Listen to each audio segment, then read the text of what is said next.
That's the red button live now. Okay, members. Good morning. You're very welcome. We're quorate, and if you have any issues with Starleaf, please let them be known, and you can mute your microphones until you need to speak. Members, you know that the committee will be recorded and broadcast through apartment buildings online, and you can use mobile devices provided they are on airplane mode and are muted. I'd like to welcome anyone who's watching in here this morning on proceedings. You are very welcome. Thank you very much. Okay, members, I'm going to move on to the agenda. Item number 1, apologies. Any apologies noted at the moment? And the next item is number 2, is the chairperson's business.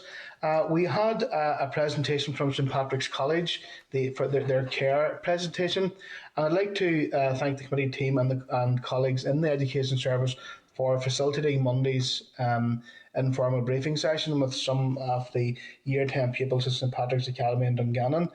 The pupils recently published a report on climate action in the rural environment, and they hope this will stimulate more young people to engage in the fight against climate change. I want to thank the committee members for attending and the session and for their contribution to the questions and answers. And I found it was a very, very worthwhile session, and I thought the students done absolutely brilliant. Members, item number 3 is the draft minutes there from the meeting last week at page 6 of your pack. Can I seek agreement for the minutes? Just stick your thumbs up there or something, or suits. And matters arising, the ESR report is at page 17 of your packs. Examiner statutory rules, 6th report for 21-22. The report references the statutory rule, the direct payment to farmer simplification regulations NI 22, is subject to a draft affirmative resolution. The examiner makes no additional comments. Can I therefore put the question? The committee has considered the direct payment to farmer simplification regulations NI 22 and recommends as affirmed by the Assembly. Okay, the Spring Traps Approval Amendment Order NI 21. I'd like to draw members' attention to the papers from the Department included in the table pack, confirming the Department will lay these regulations that will take effect on the 4th of January. Members will recall that we considered the SL1 relating to these regulations in May earlier this year. The policy intent has not changed since then, which is simply to update the list of the makes and models of spring traps that are authorised for use locally. Are members okay if we write to Department outline that we are okay for the regulations to be laid? Okay.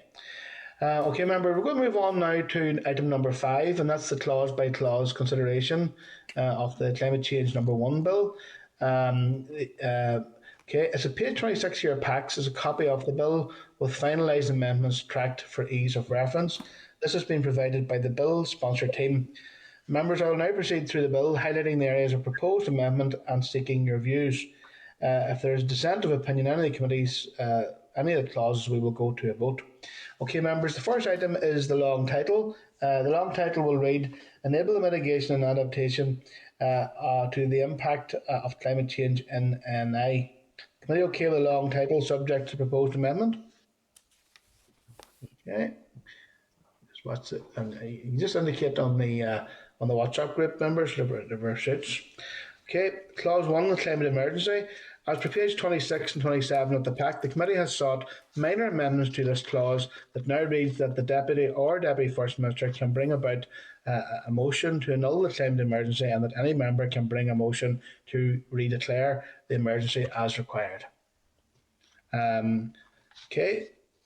Member committee content with clause 1 subject to proposed areas of amendment? Okay. Okay, members, clause 2 covers the preparation of the climate action plans. And members will note that the subparagraph 2 outlines the climate objective to establish a net zero economy by 2045. As per pages 27 and 28 of the pack, the committee has sought amendments to clause 2 to have the first climate action plan laid within 24 months of royal assent and changing the baseline year for F-gases to 1995. Is the committee content with clause 2 subject to proposed areas of amendment? William, your hand up there. William, you're on mute. Yes, well, we can support that clause, given that the Climate Change Committee has made their views on this. The industry, and the wider industry, has given their views on net zero in 2045, and the fact that they believe that it is undoable and impossible to do outright damage in the industry. We will not be supporting that. Okay, which clause are you specifically referring to there, William? Clause 2. Clause 2. Okay, Rosemary, are you coming in there as well? Yeah. Rosemary? Yeah. Yes, again, we're following the CCC, what the CCC have recommended, and also we've had talks with the different parties in relation to agriculture and agri-economy. And we could not support clause 2, the net zero by 2045. Okay. Okay. Members, any are okay? I'm looking here. Okay, members, as we haven't any agreement on clause 2, we will go to a vote. Nick, do you want to come in there to keep me right? Chair, yes, indeed. We are still court with members, and Mr. Irwin and Mrs. Barton have highlighted their concerns regarding the specific aspect of Clause 2 on the 2045 target. We will note that in the draft bill report, and given that there's a dissent of opinion, I would advise that we put a question and go to a vote, and the majority opinion will be reflected in the bill report and indeed the way members have voted. Okay.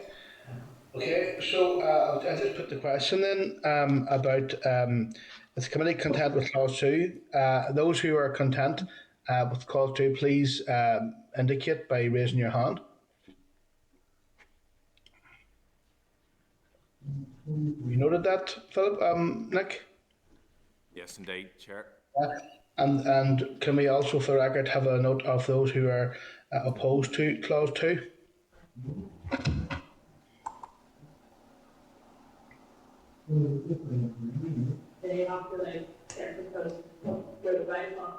Okay. Yeah, Chair, yes, indeed.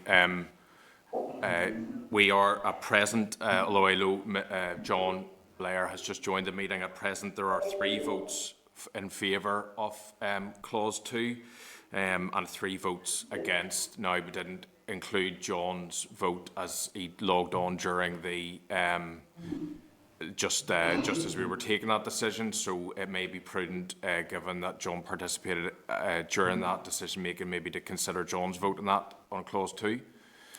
Yeah. Okay. Well, do I have to take the vote again, Nick, or can we just ask for John to make it vote? Chair, I think it's advisable just to seek John's view on clause 2.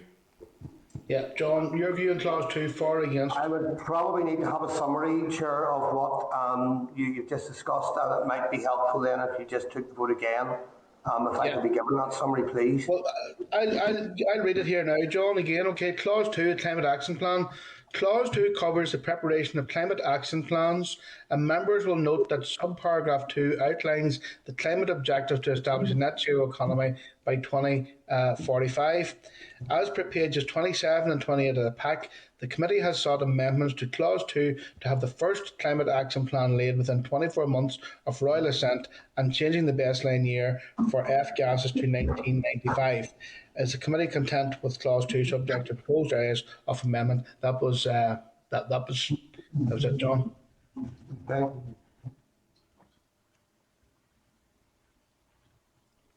Sorry, William, you're looking in there again? Yeah, and just to say, I mean, I think the committee needs to reflect and be very careful what we do. I mean, the advice we've been given from the Climate Change Committee is clear. The advice we've been given from the industry is very, very clear. And I think members should reflect carefully before the cast a vote, because I think this is a very serious situation, and we'll leave the industry in Northern Ireland in peril if we go ahead with clause 2. Okay. John, thank you, William. John, what's your position on this, or?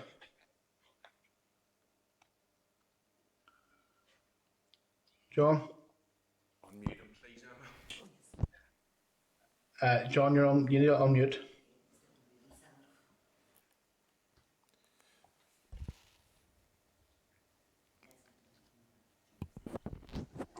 Sorry, Chair, that's me now. Mr. Chair, what I heard there, I would have been content to go ahead. Okay. So you're supporting the clause, John? Can I, Yes, Declan, Rosemary? can I come in? We've already taken a vote and it was 3-3. Can we go back and retake that vote, surely? Surely when we started, the meeting was started and we had taken the vote and it was 3-3. Yeah. I'll take advice from Nick on that. Yeah. Rosemary, no, I do appreciate that. We were quorate when the question was put, and John entered the meeting whilst we were taking the vote. I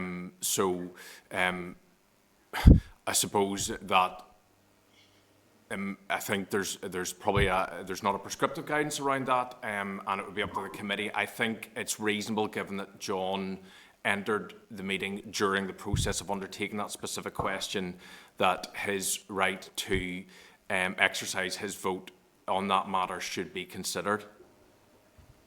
Chair, can I just say Tom's been trying to get in from the start and can't. Nick, maybe you could look into that, could you? He sent me a couple of messages that he can't get in just before you would vote if you're going to take another vote.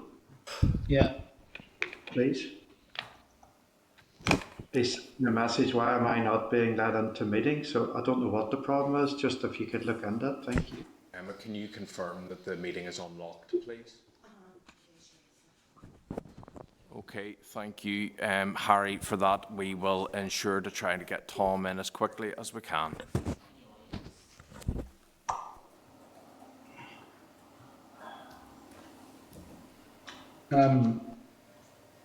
Nick, do you want to pause for a moment till we get the issue of Tom getting resolved?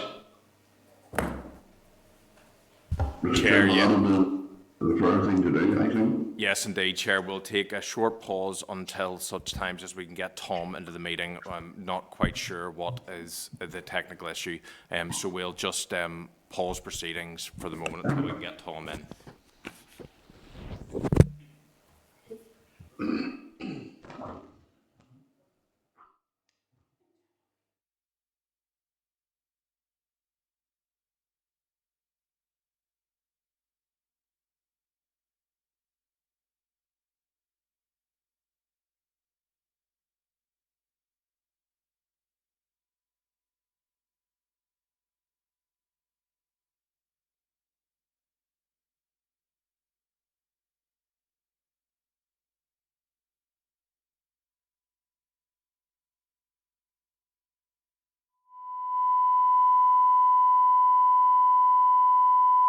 This is the Northern Ireland Assembly Committee Room 30. This is the Northern Ireland Assembly Committee Room 30.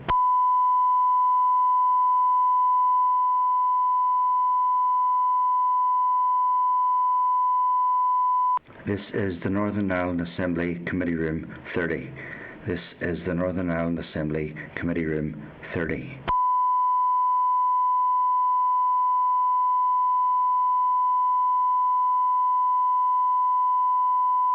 This is the Northern Ireland Assembly Committee Room 30. This is the Northern Ireland Assembly Committee Room 30.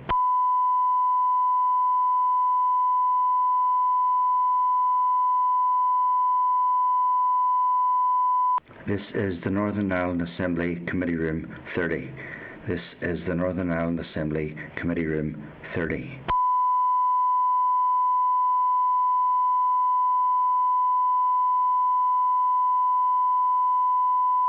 This is the Northern Ireland Assembly Committee Room 30. This is the Northern Ireland Assembly Committee Room 30.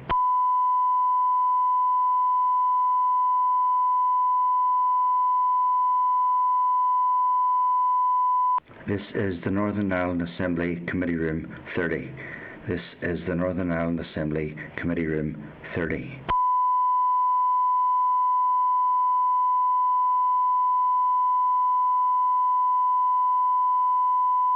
This is the Northern Ireland Assembly Committee Room 30. This is the Northern Ireland Assembly Committee Room 30.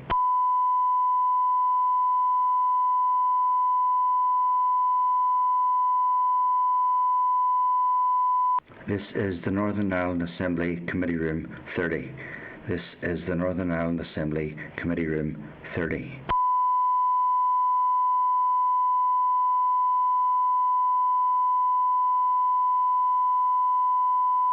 This is the Northern Ireland Assembly Committee Room 30. This is the Northern Ireland Assembly Committee Room 30.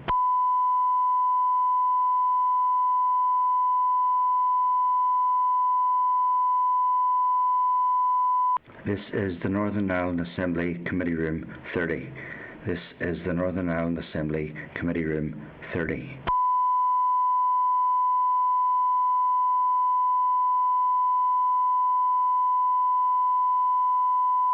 This is the Northern Ireland Assembly Committee Room 30.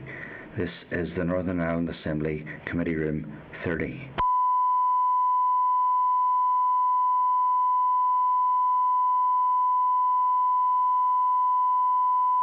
This is the Northern Ireland Assembly Committee Room 30.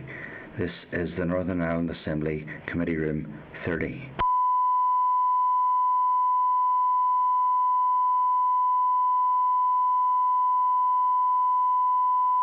This is the Northern Ireland Assembly Committee Room 30. This is the Northern Ireland Assembly Committee Room 30.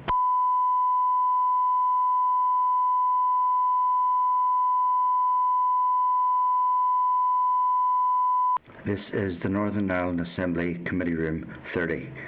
This is the Northern Ireland Assembly Committee Room 30.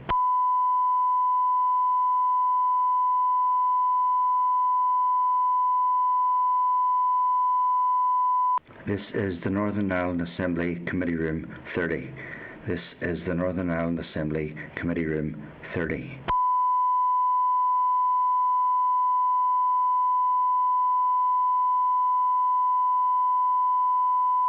This is the Northern Ireland Assembly Committee Room 30.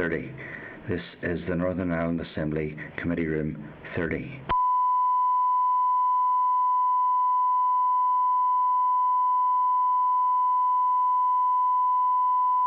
This is the Northern Ireland Assembly Committee Room 30. This is the Northern Ireland Assembly Committee Room 30.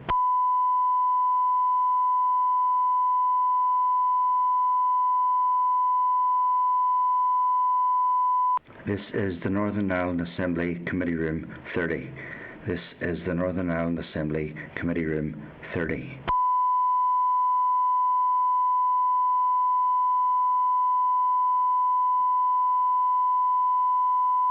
This is the Northern Ireland Assembly Committee Room 30. This is the Northern Ireland Assembly Committee Room 30.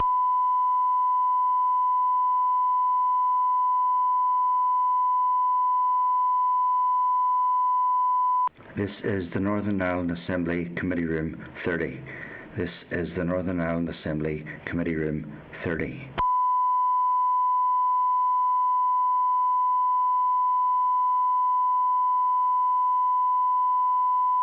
This is the Northern Ireland Assembly Committee Room 30. This is the Northern Ireland Assembly Committee Room 30.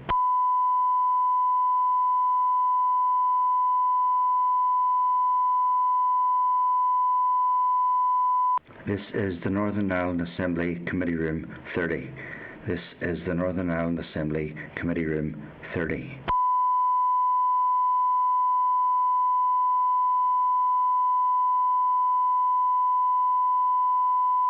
This is the Northern Ireland Assembly Committee Room.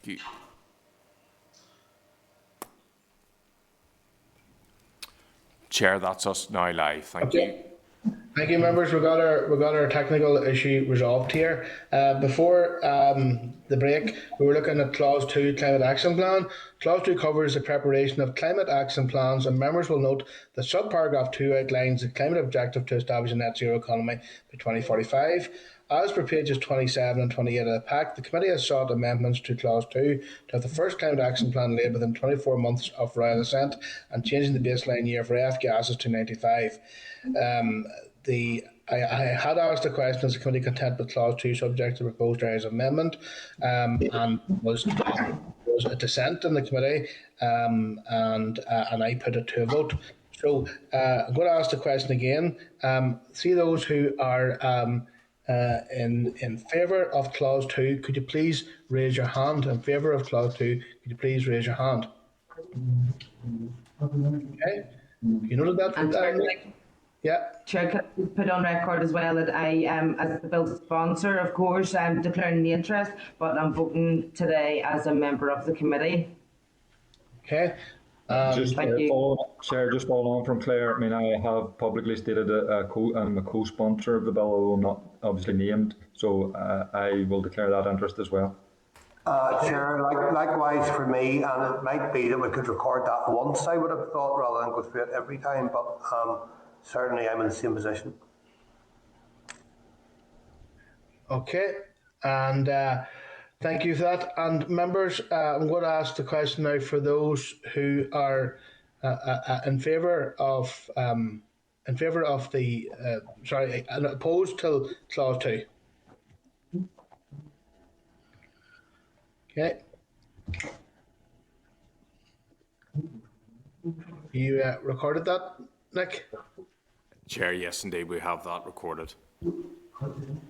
And we've done the in favour, haven't we? No, Chair, there's split. There's four members voted in favour and 4 against Clause 2, so we would reflect that in the report that there wasn't a majority decision on it. Okay. Thank you. Okay, so move on to Clause 3 then. Okay. Climate Action Plan contents. Members, Clause 3 covers the contents of the Climate Action Plans, and we have sought areas of amendment on pages 32 to 33 of the pack. That include the Just Transition Principles at 3.8, mechanisms to prevent carbon leakage, and establishment of the Just Transition Fund for Agriculture. Is the committee content that Clause 3 subject to proposed content with Clause 3 subject to proposed areas of amendment?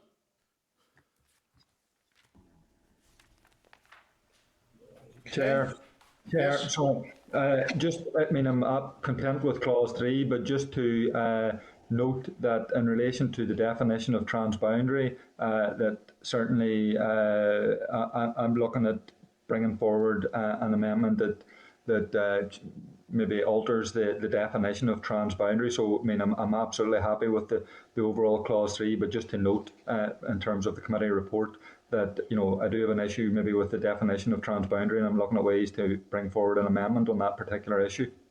Okay, thank you. Noted, Philip. Okay, members. Chair, Chair. No, just like Philip, I content with the clauses as the committee has requested in the bill as they are set out in Clause 3 that we're looking at today. But again, there will be an amendment on a personal level or party level at consideration stage being brought as well for us on the transboundary issue too. Thank you. Okay, members. We'll move on then to item number Clause 4, reporting on the climate action plans. Clause 4 outlines the reporting framework for the CAPs, and the committee suggesting areas of amendment are on page 35 of the pack, including a general duty to be placed on public bodies in respect to the climate change mitigation. Committee okay with Clause 4 subject to proposed areas of amendment? Okay. Okay, members. Clause 5, establishment of the NI Climate Office. Are we okay with Clause 5 as drafted? Okay. Members, Clause 6, Climate Officer, Commissioner, Committee has sought an amendment to remove reference to the Official Secrets Act as per page 37 of the pack. Is the committee okay with Clause 6 subject to proposed area of amendment? Okay. Clause 7 to 9, appointment of the term of the Commissioner, vacancy and general um, and general functions. Committee okay with clause 7 as drafted?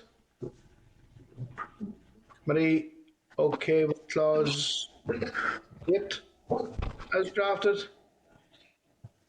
Is committee okay with clause 9 as drafted?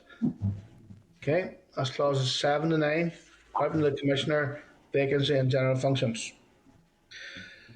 Clause 10 is the Commissioner access to information. Members, in pages 42 and 45 of the pack, you will see the proposed areas of amendment to Clause 10 that will enable the Commissioner to take copies of documents and additional safeguards to limit access to documentation in line with the Data Protection Act. Are we okay with Clause 10 subject to proposed areas amendment? Okay.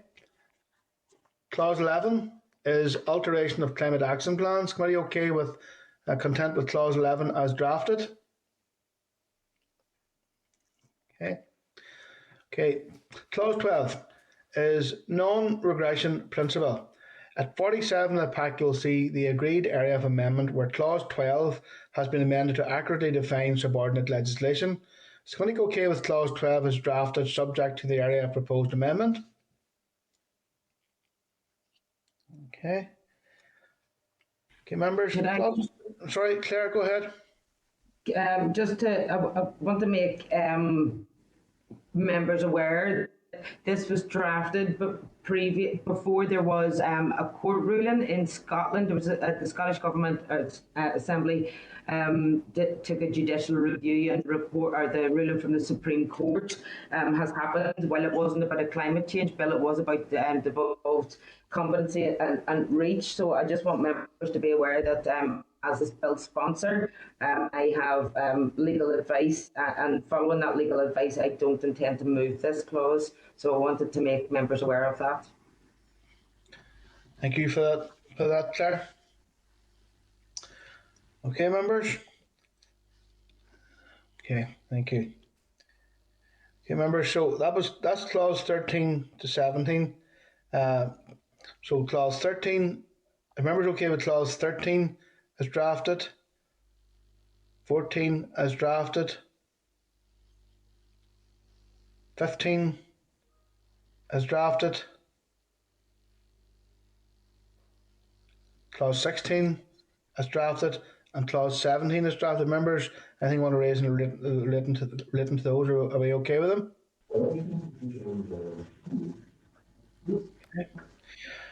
Okay. Members, Schedule 1 is the NI Climate Office. Page 51 of the pack, Schedule 1 has been amended to ensure the Commissioner must submit accounts to the Public Accounts Committee. Are we okay that Schedule 1 is drafted subject to the area proposed amendment? Okay. Just let me know through the WhatsApp facility, or just raise your hand if there's any issue you want to raise, okay? Schedule 2 authorities. Is committee content that Schedule 2 as drafted? Chair. Yeah. Sorry, I raised this during committee, and I'm looking forward. I'm not sure, but we previously have took a decision to remove the reference to the Official Secrets Acts, but I note it's still in the schedule, so obviously that will be taken out as part of a tidying up exercise from the schedules as well. Chair, if I could. We shed light on that? Yeah, really, and thanks for raising that one. There is an amendment drafted for that, Philip, and I will be bringing it to make sure that that's sorted out. It's a tidying up exercise, and it will be done. Thanks. Thank you. And Schedule 2 authorities, is committee okay with Schedule 2 as drafted? Okay. Okay, members, we've now completed our clause by clause consideration of the Climate Change No.1 bill, and when the committee reconvenes at 3 p.m. today, we will commence our consideration of the draft report of the bill. I want to thank you for taking the time to get to this point, because there's been a lot of informal deliberation in order to get to this point, so thank you for that. Okay, members, I'm going to move on now to item number 6 on your agenda today, and that's from DAERA. It's the January monitoring round proposals. It's in your table papers, a written briefing on the monitoring round proposals. The department does not intend to make any bids against the January monitoring round, and the briefing outlines that the department intends to return a total of 7.1 million of capital funding. Now, this includes £3 million associated with livestock genetics project due to delays in progress of the outline business case, £3 million associated with waste management grants due to contractual issues, and £1.1 million for the AFB replacement vessel due to procurement delays.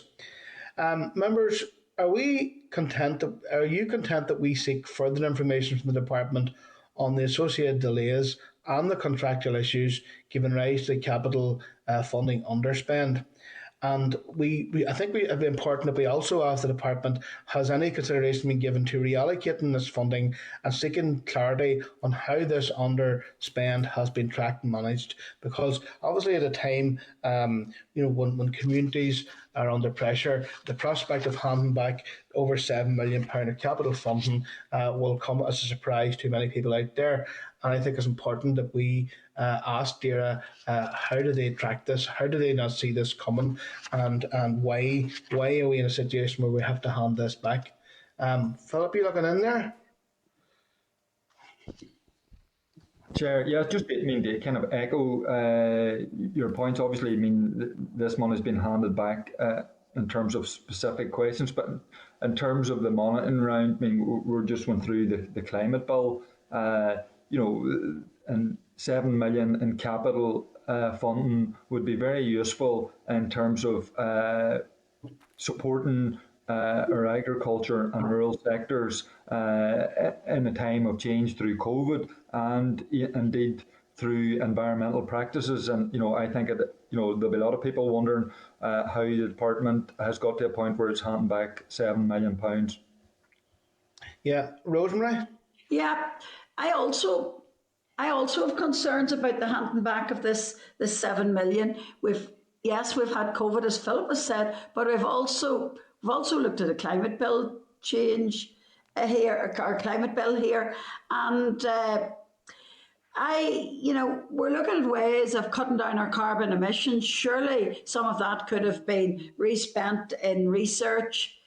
Could have been removed to maybe look at something in relation to research to try and help us in relation to the climate bill. Yeah. Thank you, Rosemary. William? William, you may need to unmute there.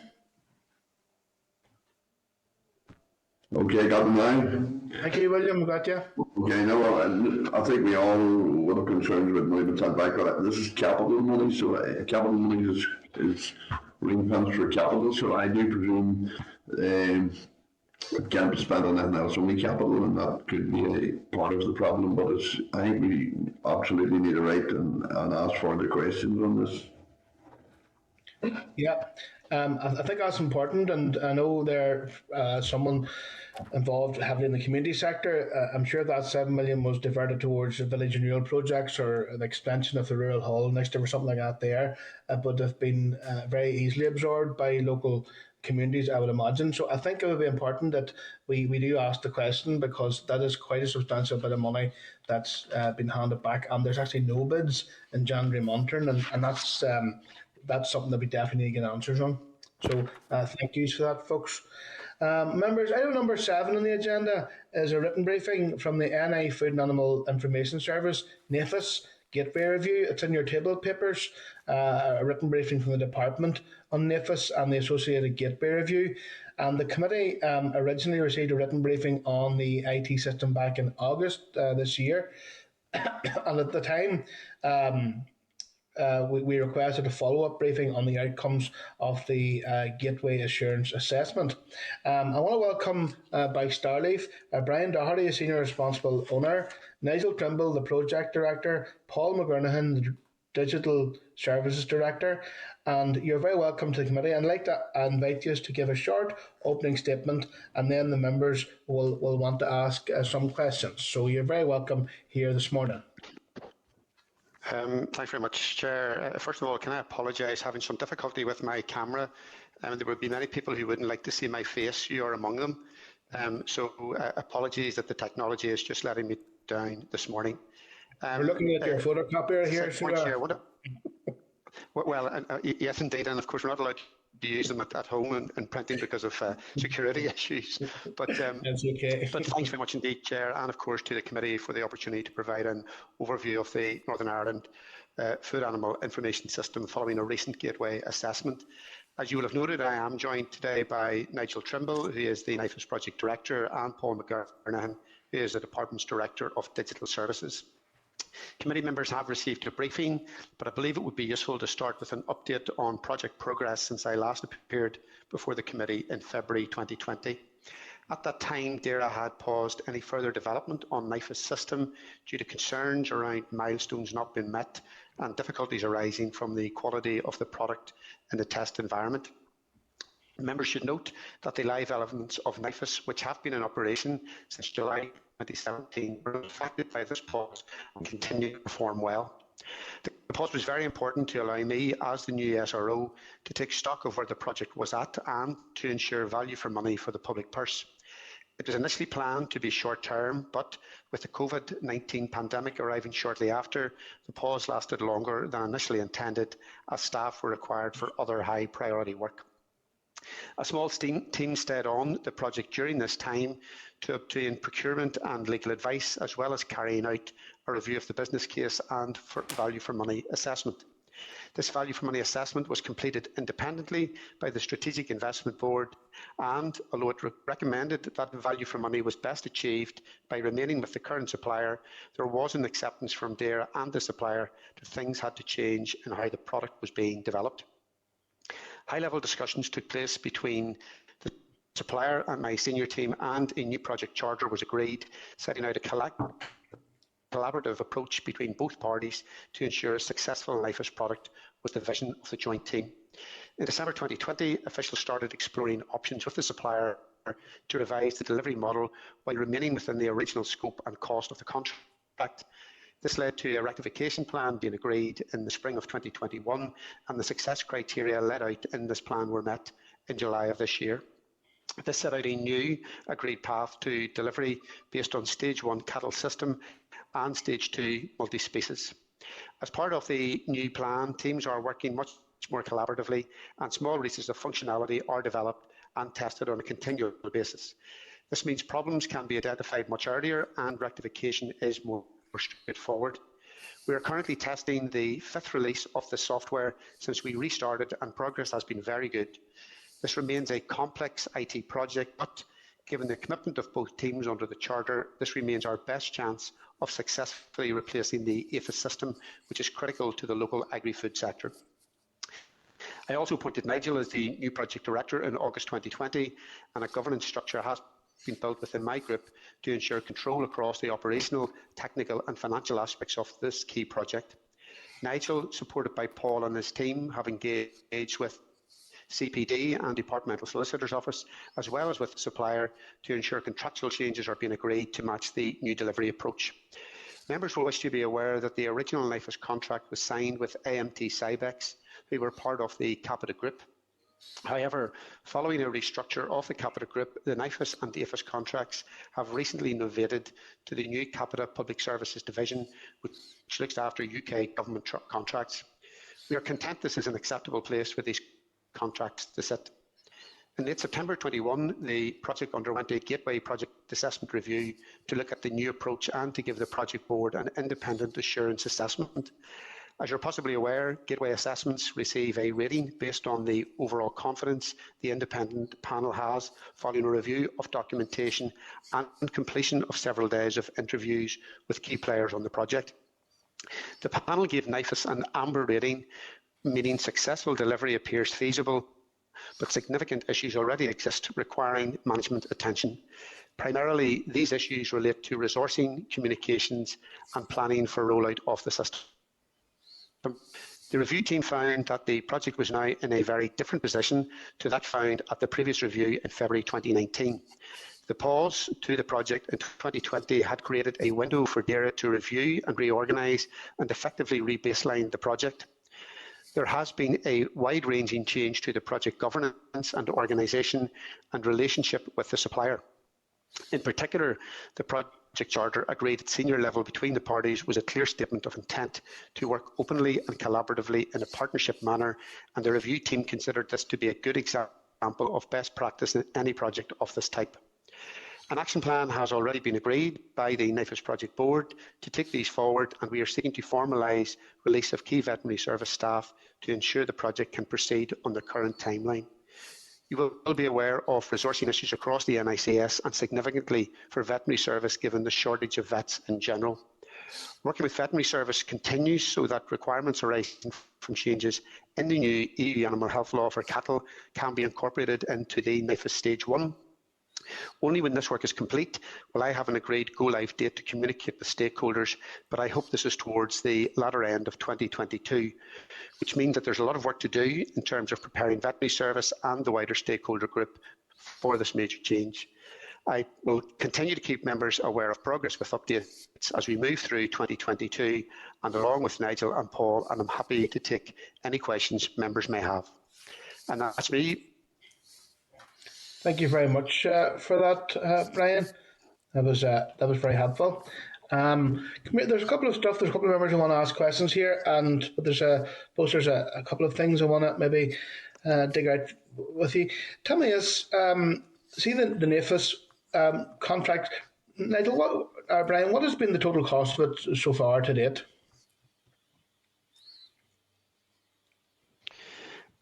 So expenditure that we've incurred to date is coming out at around £13.25 million, and that's from the award of the contract in April 2016.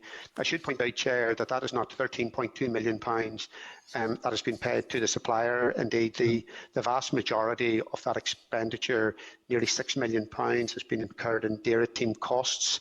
And then we also continue within the business plan to record APHIS support costs, and they're around about 3.3 million. The actual amount paid in terms of software development is only 1.5 million of that overall 13.2 million. And tell me, Brian, see in terms of of APHIS, the current system APHIS, what precisely would be the benefits of NIFIS over the existing APHIS system that we have? Well, I think we have to remember that the APHIS system has been in existence for 20 years. And of course, there's been many changes over that 20-year period, not only to the technology, but also to the farming community as a whole. And the NIFIS, and I suppose we've used the term previously, Chair, that APHIS is a little bit clunky. It doesn't necessarily allow us to integrate some of the other systems that we have developed, not only within DAERA, but more widely, and Paul is well placed maybe to comment upon that. But NIFIS is going to allow us to have a system which is more responsive to farmers' needs. As I say, will be somewhat more integrated, will allow us to be able to draw out improved management information and also to use that as a basis for evidence in policy development.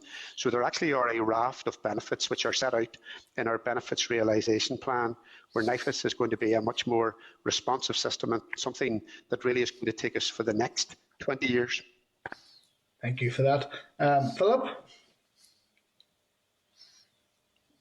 No, you're quite. You've asked one of the questions I was going to ask. Are you okay then, Philip? Thank you. Rosemary. Thank you. This looks very good and sounds very good, this NIFIS system. But again, unfortunately, with the Stratum project, the rollout of broadband is still not reaching the most rural parts of Northern Ireland. And this is a good project. What are you going to put in place for those farmers that still will not be fit to access that system? Thanks for that question, Rosemary. And I think as you've alluded to, Project Stratum is designed to create greater rural connectivity. I think I would actually like to reflect on our basic payment system, as you'll be very familiar with, and as you'll know, that is now 100% online. And I think that's been very welcomed by farmers. And again, Paul and his colleagues in digital services were very much at the forefront of developing that. So clearly, we've got great confidence in farmers' ability to access online systems. We also, of course, have our DAERA direct offices. As you know, we have 12 of those across Northern Ireland, and they're designed to engage and support farmers in terms of being able to access many of our services that are online. And I think that this is a system that not only will require internet access, but can also be done on mobile devices. So it's not clearly just with regard to any home broadband that individuals will have. But we are very conscious, and it is important that we continue to work with colleagues, for instance, in DFE, who have the lead for Project Stratum, and we are supporting that to sort of further enhance that rural broadband network. So where there are farmers who feel that they need some level of support, they can go into our DAERA direct offices. We also have telephony support in some of our teams, but it's something that we are continually working on to make sure that our farm businesses and these are wider stakeholders, because it's not just farm businesses that access this, it's also our vets who use the system, that they can access it in an easy fashion. Yeah, so these DAERA direct offices, they could be opened in the evening time for farmers to access. Very often farmers during the day, as you're aware, spend their time on their farm rather than travel 15, 20 miles, as very many of these rural farmers may have to do, into an office. So they would be open. Currently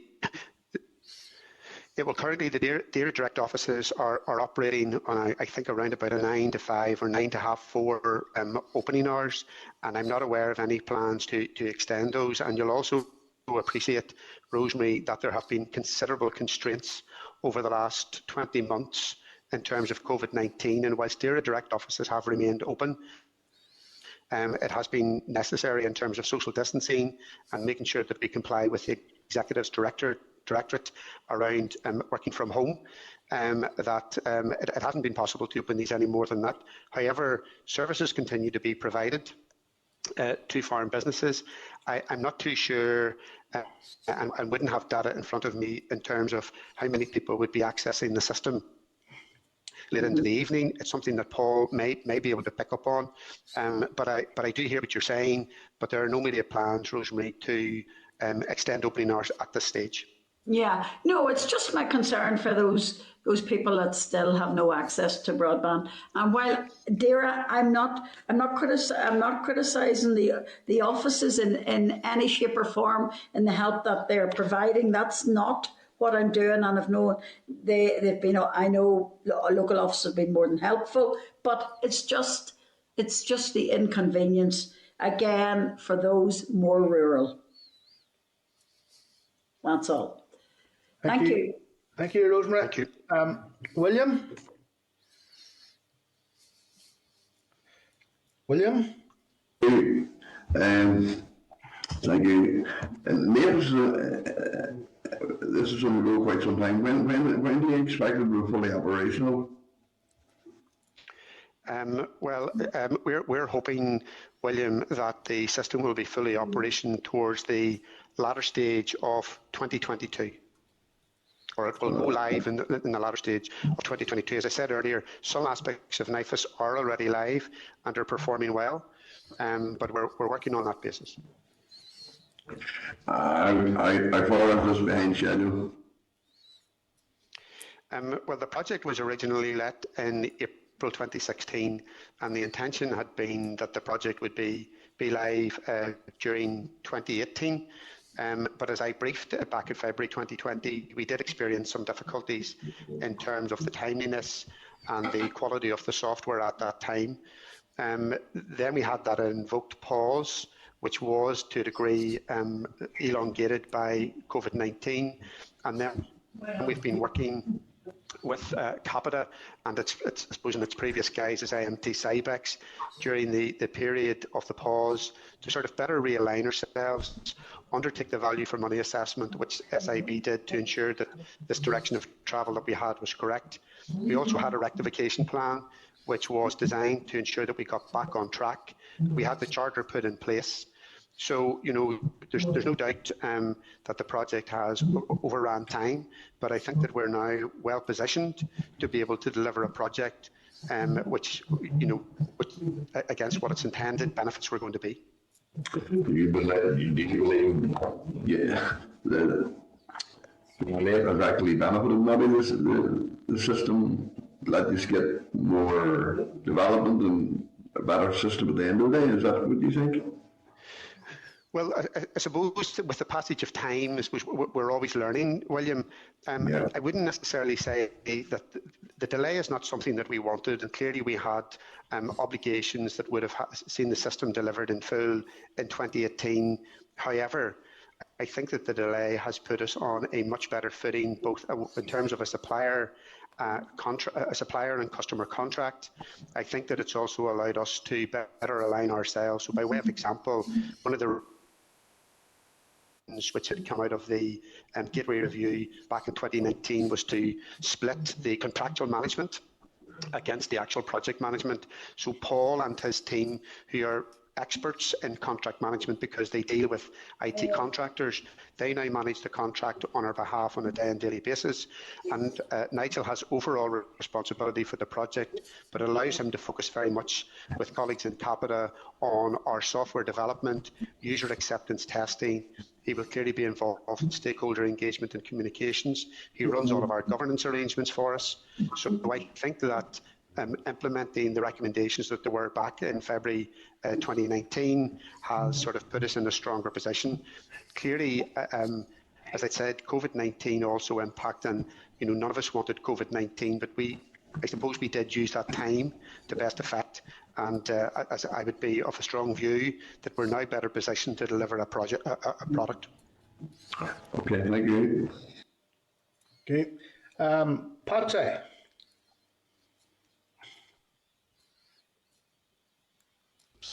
Patrick? Having problems. Sorry, I was having problems connecting on there, Declan. First of all, just sincerest sympathies to yourself on your uncle's death there. God rest him. Thanks, Patsy. If I could move to Brian, Brian, it has taken a considerable time to get to where we are at the moment, and with people with COVID and everything, that obviously would be seen to be an advantage because many were working from home and could do software development or whatever else is required to do that. First of all, could you explain to me what the projected budget was? You said it is run to 13.25 million. What was the projected or anticipated budget back in April 2016? So the business case projected budget, the business case budget at the time was 36.97 million, and the budget actually hasn't changed at all. So it remains. So you're about a third of the way through the expenditure in the budget. Is that what you're saying? Yes, at 13 million we are, yes. So, right. So have you saved money? Well, I wouldn't necessarily say that we've saved any money because, as I said earlier, Patsy, NIFIS is actually live, so there are costs being incurred in terms of maintaining the elements of software that are live, and the pause and where we are was never designed to save money. I suppose it was designed to deliver the business case as was intended. So the work that SIB did was very much a... Well, sorry, I'm trying to get here, Brian. If the expenditure now is 13.2 million and the anticipated expenditure at the time was 36.97 million, ongoing costs with that are going to be pretty significant. So did somebody overshoot the mark significantly here whenever they put together the business case? Or I'm trying to reconcile those two figures just in my own head. Well, the 13 million is the expenditure that we have incurred to date. Mm-hmm. There will be further expenditure as we further develop new software, and there are a number of stages in terms of the NIFIS journey. So that is all that we have incurred. It's 13 million of the 36 million. We anticipate that we're going to spend the 36 million. Over what period of time? Whenever the business case was put together in 2016, or sorry, I should say completed in 2016, What was the projected time span of the expenditure, that 36.97 million? So, and I might revert to Nigel here because I might get my dates wrong, but the project was going to see us through to the early 2030s. Because there are other associated costs in there, and we have extended that out by a couple of years. But Nigel, I don't want to give incorrect information, just in terms of those original dates and the current date. Yeah, so Patsy, hi, I'm hoping you can all hear me okay. So the original contract in 2016 was a 9-year term with the option of 2 by 3-year extensions, so taking it through to 2031. So that's what the figures are based on. So obviously there's annual maintenance and annual support, going right out to that time. Sorry, a 9-year term commencing, did I hear you saying correctly? 9-year term commencing when then? Yeah, that's the original contract in 2016 was for 9 years, plus with the option of up to 6 years of extension. Okay. So that's where the 2031 comes from.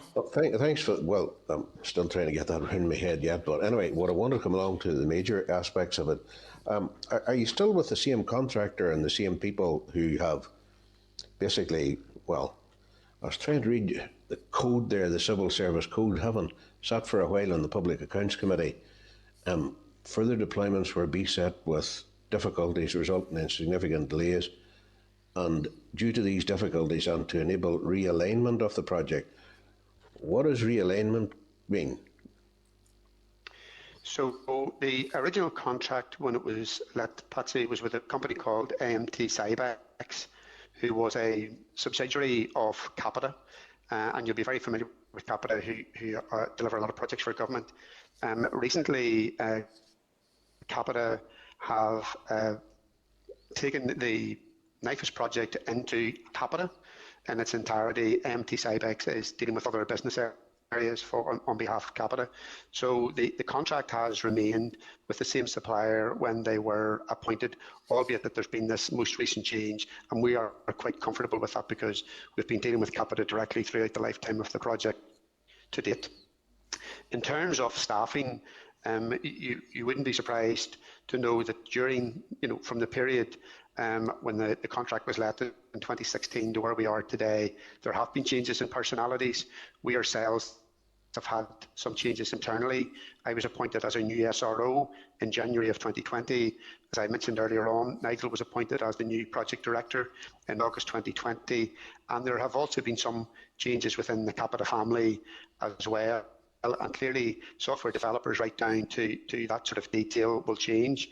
And the Capita project, the NIFIS project, is being delivered by 2 Capita teams, one based in Belfast and one based in Pune in India.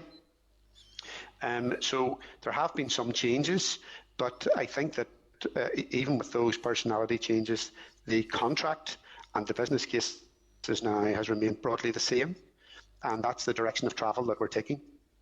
So the Capita family will be very familiar to us. Sometimes it's not that necessarily a happy family. So in this case, did basically Big Brother of Capita look at AMT Cybex and say, "You're not doing a great job here, guys.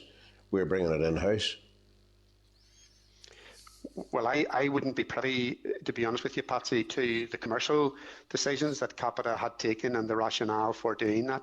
I think from our point of view, what was important is that when the changes took place in Capita, that this contract was novated and involved clearly lawyers novated across into Capita, and that the contract obligations remained the same, and that there would be no changes that would have an adverse impact on driving the project forward.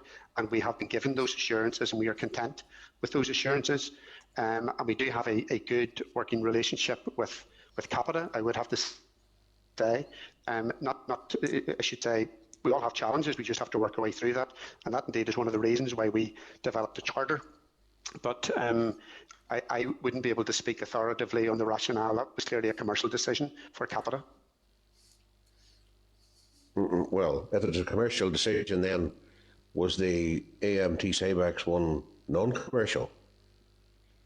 Or I should say lesser commercial than the other one? I'm sorry, I'm not too sure what you mean. Sorry, my point being is you're saying it's a commercial decision. if it is a commercial decision, be done for commercial reasons. So was there a commercial disadvantage with AMT Cybex for Capita then? That's my point. Well, again, Patsy, I wouldn't be in a position to comment on that. I mean, our work with AMT Cybex has been, in my experience as the new SRO, has been good. Clearly, Capita wanted to take a decision in terms of how they structure their own business, and that is a matter for them. Importantly for me, it was to ensure that it made no difference to the delivery of the NIFIS project, and we've got those assurances. And as I say, the contract that we had with AMT has been novated across into Capita, so they are now whom we are dealing with. And there is no change. Sorry, Chair, I just want to be clear on this.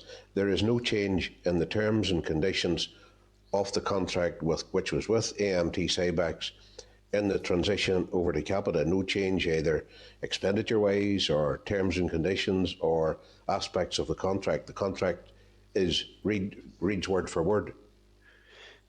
The contract is the same, so it was moved across, and that has been through our own lawyers.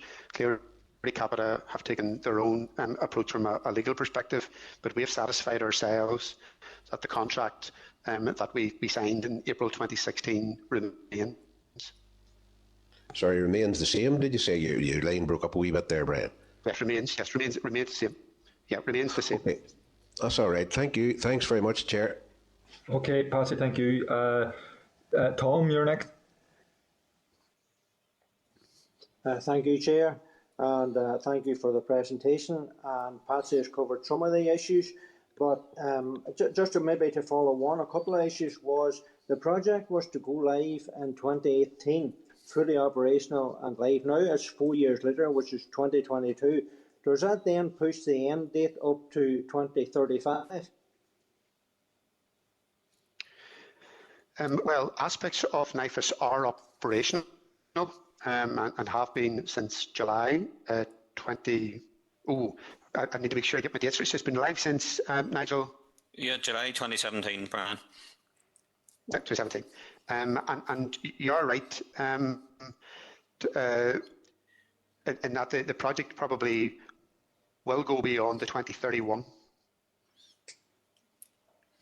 Okay. And I'm sure at that particular time, whenever considering the whole issue of APHIS and then looking about bringing in a new IT system, I'm sure it would have been looked at that time perhaps of the upgrading of APHIS compared to the cost of developing a completely new system. Is that correct? Yes. So one of the options, So one of the options in the business case analysis would have been to continue with APHIS.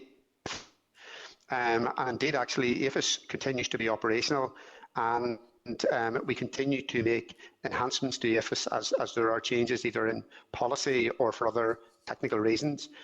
However, as I was indicating earlier on, APHIS is a system which has been in existence for quite some time and is probably coming to the end of its natural lifetime, and has significant limitations when you consider the importance of integration across with other systems in the NICS. So APHIS does have a limitation. That's why we're investing in NIFIS, because it's going to give us longevity and it's going to be able to respond better to market changes. There's probably a lot more technical elements behind that, Thomas.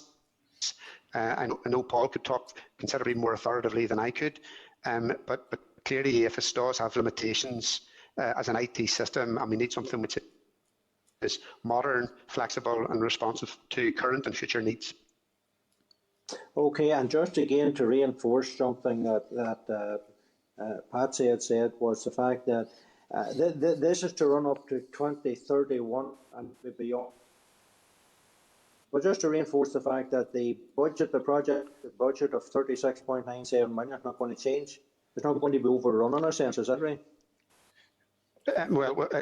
Based on current projections, we don't anticipate there being any change.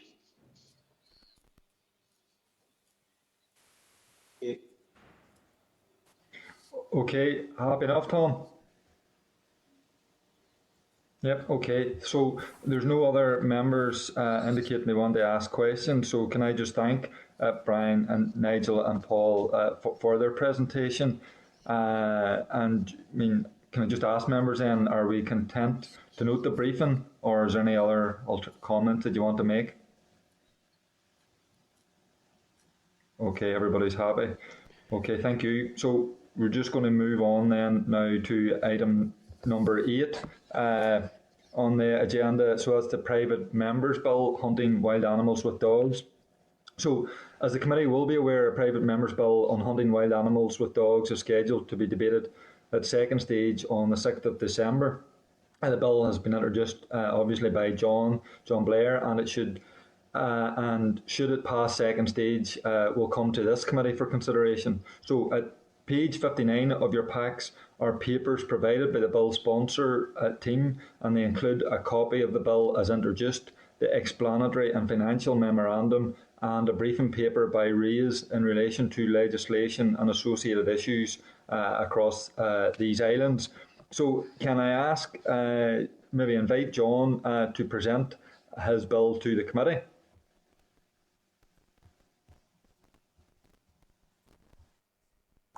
Chair, thank you. That's me off mute now. I want to thank you, Chair, Vice Chair, in the absence of the Chair, and hope you're okay, and committee colleagues for hearing me today. I want to also point out that my Assembly researcher, Kate Livingston, who's worked extensively on this bill, is with us also, and I may refer to Kate if there are some questions at the end that I want to have her opinion on or input on as well, Chair. I hope that's okay with you. I will give you some of the background that took us to where we are now, and how I see it going forward, if you can just bear with me for a few moments in doing that. First of all, as I pointed out before, publicly, Northern Ireland is the only part of the United Kingdom without a ban on hunting with dogs, despite widespread public support to ban the practice, which includes fox hunting and also deer hunting. It is my opinion, and I would say that widely of the public, that hunting with dogs is a cruel and unnecessary sport that causes immeasurable suffering for both the hunted animal and the hunting dogs on occasions, which can also sustain horrific injuries, especially during terrier work. It's my intention to bring forward my private member's bill to reform legislation on hunting wild mammals with dogs in Northern Ireland and bring our legislation in line with that already exists in England, Scotland and Wales, and where the practice that I'm referring to has been illegal for more than 15 years. Between December 2020 and February 21, if I may refer to the consultation process which led to the bill, I conducted a consultation exercise over an 8-week period. There were 18,425 responses to that consultation, with an overwhelming majority of respondents, a figure of 78.16%, saying that all hunting, searching, coursing, capturing or killing of wild mammals with dogs should be banned in Northern Ireland. An even greater majority, 79.6% of respondents, said they considered terrier work, the activity to use dogs to attack or cause the wild animal to flee its cover, to be unacceptable. Following consultation deliberation myself, I considered that creating primary legislation was clearly the best mechanism by which to achieve the policy objectives comprehensively and to introduce appropriate penalties for breaches of the proposed law. The bill will bring a consequential amendment to the Welfare of Animals Act Northern Ireland 2011 to ensure a coherent statutory framework is in place for Northern Ireland. If we move on to the intentions of the bill aims to introduce a ban on hunting wild mammals to the death with dogs, and without introducing legislation, this practice cannot be banned. I also intend for the legislation to facilitate prosecutions and to act as a deterrent for future hunting using dogs to kill wild mammals. I am also conscious of loopholes in legislation in other jurisdictions, such as trail hunting, being used as cover for prescribed fox hunting, and accordingly, provision to address this has also been included in the private member's bill. The legislation, as proposed, ensures Northern Ireland leads the way with a full and comprehensive ban on hunting with dogs, and does not duplicate the exemptions and loopholes which have allowed animals to continue to be chased and killed in the rest of the UK, for example. This is a historic opportunity to tackle the scourge of hunting with dogs once and for all in Northern Ireland. We need to end this brutally cruel activity, which has no place in a civilised modern day society. If we can move, Chair, to the content of the bill and give some description around that to yourself and colleagues. Point out that in 2000, a parliamentary inquiry into hunting with dogs, commonly referred to as the Burns Report, established and concluded that animals suffer incredible physiological and psychological stress when chased by a hunt, and this suffering occurs whether or not they're eventually killed. The evidence eventually led to a ban in England and Wales, which we know as the Hunting Act 2004. In 2002, the Protection of Wild Mammals Scotland Act 2002, the 2002 Scotland Act, protected certain wild mammals from being hunted with dogs and placed restrictions on the practice of hunting wild mammals with dogs. Northern Ireland remains the only jurisdiction within the United Kingdom without a ban on hunting with dogs, which includes fox hunting and also deer hunting. The bill aims to introduce a ban on hunting wild mammals to death with dogs, with the definition broad enough to include deer, foxes, rabbits and mink. Could also now move specifically and address the issue of trail hunting, Chair.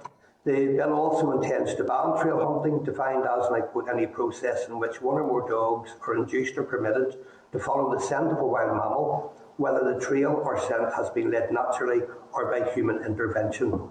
It is crucial that hunting with dogs in Northern Ireland prevents trail hunting being used as a cover for illegal hunting. Loopholes in legislation in England, Wales and Scotland have been exposed which allow hunting to continue under guises including trail hunting. Such exemptions are widely abused, making potential prosecution difficult, and this simply cannot be justified. It is imperative that Northern Ireland eliminates such loopholes, which have been highlighted in recent court cases in GB, when the Westminster Magistrates Court found a leading huntsman guilty and ordered him to pay £3,500 for giving advice on how to illegally carry out hunts in what was described as a landmark case on this particular issue. The court heard that he told members of the hunting office at 2 webinars in August last year to use the legal form of trail hunting as, quote, smokescreen for the criminal activity. We can move now to addressing the particular area of terrier work, Chair. The bill includes a ban on terrier work, defined as a process in which dogs are induced to enter a hole in the ground in order to flush out or otherwise force a wild mammal to leave the hole, or in order to make it easier or quicker to dig a wild mammal out of the hole. This is a simple description for the purposes of this brief, but I can assure you that the footage I have seen surrounding this activity is harrowing and makes for very uncomfortable viewing. A secondary matter with terrier work that I was made aware of during the consultation process that I carried out is that terriers can often sustain severe injuries, and it can be the case that professional veterinary care is not sought and dogs are at least sometimes treated elsewhere. I heard reports directly of dogs having staples in their jaws and superglue in their mouths as intended fixes. These injuries also suggest that the dogs impacted in such circumstances were used for activities other than simply flushing rabbits, and may have been involved in illegal activity, badger baiting for example. Such was the extent of their injuries. I'm going to move on now to the specifics around exempt hunting and point out that the bill allows for exemptions. Hunting is exempt from the prohibition in clause 1 if it is confined to hunting rats or mice, or if it complies with the listed conditions, and all of that information is contained in the bill as appeared in draft form. Hunting that satisfied the conditions listed in the exemptions will not be deemed to be illegal. The exemptions cover protection of livestock, crops, biodiversity and hunting, which puts food on the table, as well as establishing historic practice as part of country life. Moving on to give some cover of the penalties associated with the bill, I want to point out that in setting the penalties, I have followed the highest penalties in section 31 of the Welfare of Animals Act Northern Ireland 2011. A person who commits an offence under this act is liable, category A, of summary conviction to imprisonment for a term not exceeding 12 months, or to a fine not exceeding £20,000, or both. And also B, on conviction on indictment, to imprisonment for a term not exceeding 5 years, or to a fine, or to both. It is my hope, Chair, that we could scrutinise these further at committee stage of the bill's process, including the potential forfeiture of any dog or hunting article which was used in the commission of the offence or was in the possession of the person convicted at the time of the arrest. If I could move on now to the interpretation of the bill. The interpretation section of the bill further defines the remit of the legislation, that it is an offence to organise or participate in the hunting of a wild mammal with a dog, and that all willing participants or those otherwise involved in the pursuit of a wild mammal will have caused an offence. I have made the offences themselves ones of strict liability so that prosecution only has to prove the organisation of or participation in the hunting. Participation carries within its natural language meaning sufficient implications of joint enterprise to exclude genuinely inadvertent stumbling across a hunt or, for example, the walking of a dog by an average dog walker. I am grateful, Chair, today to my committee colleagues for the opportunity to present on the Hunting of Wild Mammals with Dogs Bill and for the engagement on this matter, and I will also be looking forward to further engagement as it progresses. As my colleagues, you're already aware that I represent myself a largely rural constituency, and you'll also be aware that before I joined the Assembly, I worked in the country sports sector for many years, ensuring a variety of country sports and other outdoor activities were accessible to the public, and then these issues matter very much to me. The bill is not intended to in any way restrict traditional country sports such as shooting, using gun dogs or angling. The bill also maintains appropriate balance by exempting hunting from the ban in certain circumstances, including avoiding damage to livestock, crops or property and causing damage to the biological diversity of an area, as I highlighted to you just a few moments ago. It is therefore not my intention to go further, Chair, than the scope of this bill as clearly defined and outlined and its content and as described today to the committee. It is my hope that the clearly defined scope of the bill, to which I do not intend to add, is also good reason why the bill can be easily considered and consulted upon and debated in a timely manner within the time limits of the current Assembly mandate. We have, Chair, put it to you and to the committee, a historic opportunity to make a significant difference with this.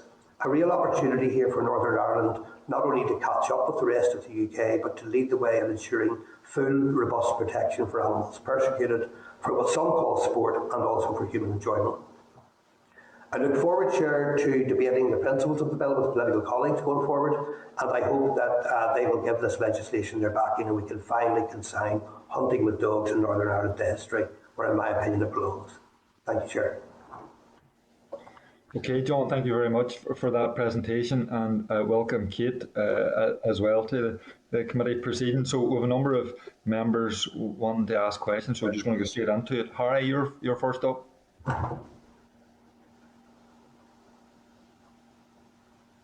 Okay, and thank you very much, Vice Chair. Appreciate it. And good to see you in a different role today, John, also. And Kate, welcome you as well.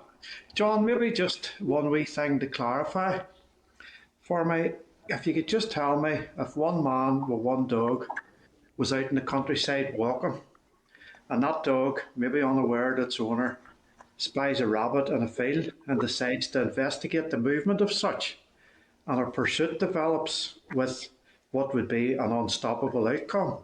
I'm just wondering, what power does this bill legally give that could lead to a prosecution taking place?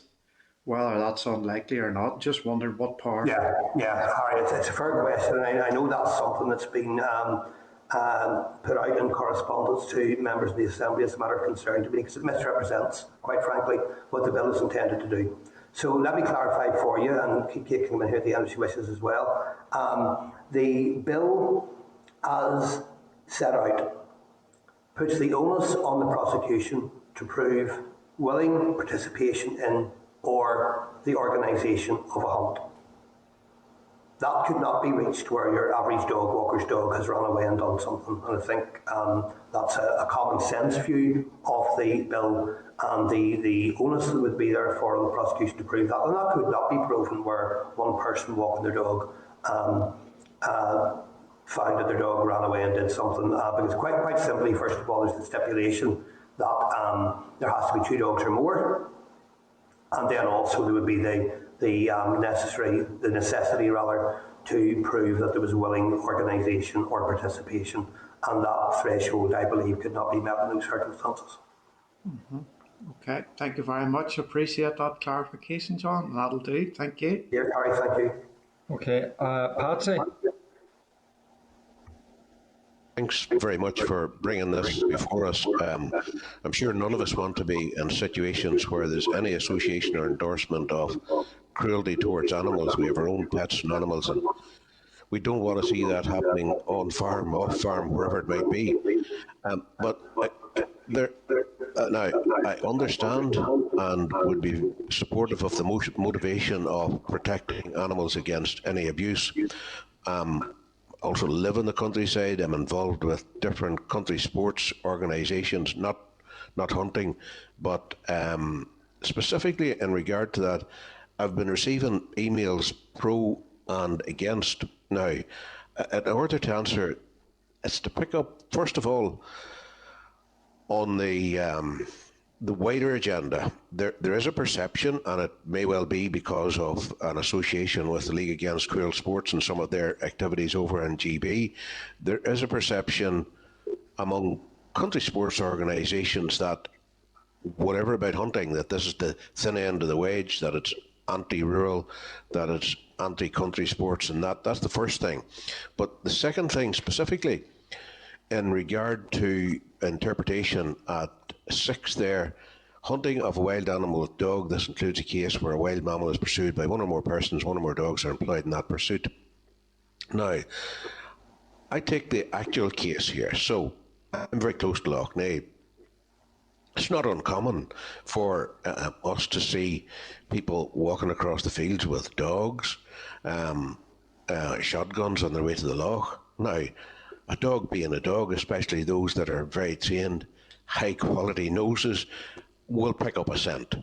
Right. So I'm thinking here of your average policeman or policewoman, whatever police officer, and some have been, how shall we put it, maybe more industrious in their pursuit of these things than others. Indeed, some one or two cases that I've heard of where the police officer was wrong in their interpretation of the law. But so we pick up based on 6 there.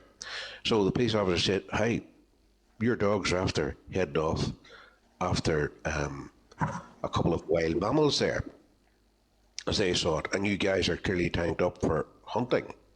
Now, in that person's mind, that officer's mind, they may be ill-informed, they may be totally wrong in the interpretation. So I'm just thinking of the unintended consequences here, because if in that officer's mind that act is deemed in their mind to be illegal, that there can lead to very serious consequences for a law-abiding member of the sporting community who is a firearm certificate holder, and that their guns may be scooped from them because of a report put in by the existing officer. So it's that interpretation and how I'm reading it and how it could be read that does concern me, and it clearly concerns others, John. So can you respond to that, please, and allay some of those concerns how that could be allayed? First of all, I want to, if I may, directly refer to, and I know you mentioned it with good intention, so to seek clarification, this thin edge of the wedge issue. I can, Patsy, at this committee and publicly give you an assurance, and I stated it there when I did my presentation, that I have no intention to add to this. Obviously, just like yourself in relation to assembly business, I cannot answer for others, but it is not my intention to add to this, and I cannot be more clear than that. The issue of the dogs being drawn into or attracted by a scent or something else, I believe firmly is adequately covered by that 2 or more persons, 2 or more dogs provision in the interpretation and that description. The scenario that you painted there of a police officer coming across something potentially, well, we can't legislate for lack of judgment or error of judgment or genuine mistake, but I genuinely believe that all of that is clearly and adequately provided for in the interpretation as laid down in the bill as presented, that no one should be led to that misinterpretation, because it clearly says willing participation, organisation of hunt, 2 or more dogs, 2 or more persons. And I'll ask Kate, Patsy, if I may, with your permission. Kate, have you anything you want to add to that? I think that covers most of it. Yeah, so just to introduce myself, I've met some of you before, but some of you I haven't. I work in John's office, and I've been working with John on the bill for about a year now. But I think just to add to what John said, for a prosecution to take place, there has to be proof of participation and engagement in a pursuit and a hunt with dogs. So that prevents from the scenario where a dog may stumble across a scent, or inadvertently a dog worker might stumble across a hunt or the pursuit of a hunt. Yeah, thank you, Kate. So just on that, I want to get this absolutely clear, because these records will need to be looked at by police. So, police officer driving up a narrow country road in proximity to Lough Neagh spots half a dozen people with guns going about their legitimate pursuit, shotguns, and maybe half a dozen or more dogs with them. And the dogs chase after a mammal. Now, in that police officer's eyes, and if we take that interpretation of the law as is directly before us here, that could be interpreted one direction, but it could have serious consequences for legal, law-abiding people who would never in a million years think of breaking the law. And that's the one bit, John, that has been expressed to me as a concern. So none of us ever want to have unintended consequences, albeit we want to do the right thing for the right reasons. So I'm just a bit concerned about that interpretation and how it might spin out. That is a worry for me. Okay, and I understand that, but I'm going to go back. I mean, obviously there has to be evidence for prosecution. There has to be a prosecutorial test. I still would contend that obviously we're speaking hypothetically here, but a situation that did not look like an organised hunt, which was designed to hunt wild mammals for the kill, I don't believe would meet that test. But happy to have these discussions. Just to be absolutely clear, John, what happens in those circumstances, if an officer perceives illegal activity to take place, right, the unintended consequences of that are, and could quite well be, that those, until it's proven otherwise, or if it hits the PPS and totally and utterly dismissed, it's one thing. But it may take 6, 12 months, whatever, to reach the PPS. In the interim, there is a question mark, because I've dealt with cases of a different type that would fit into this niche. There's a question mark over those people who have been listed by the police officer. Are they a fit person to retain a firearm? Yeah.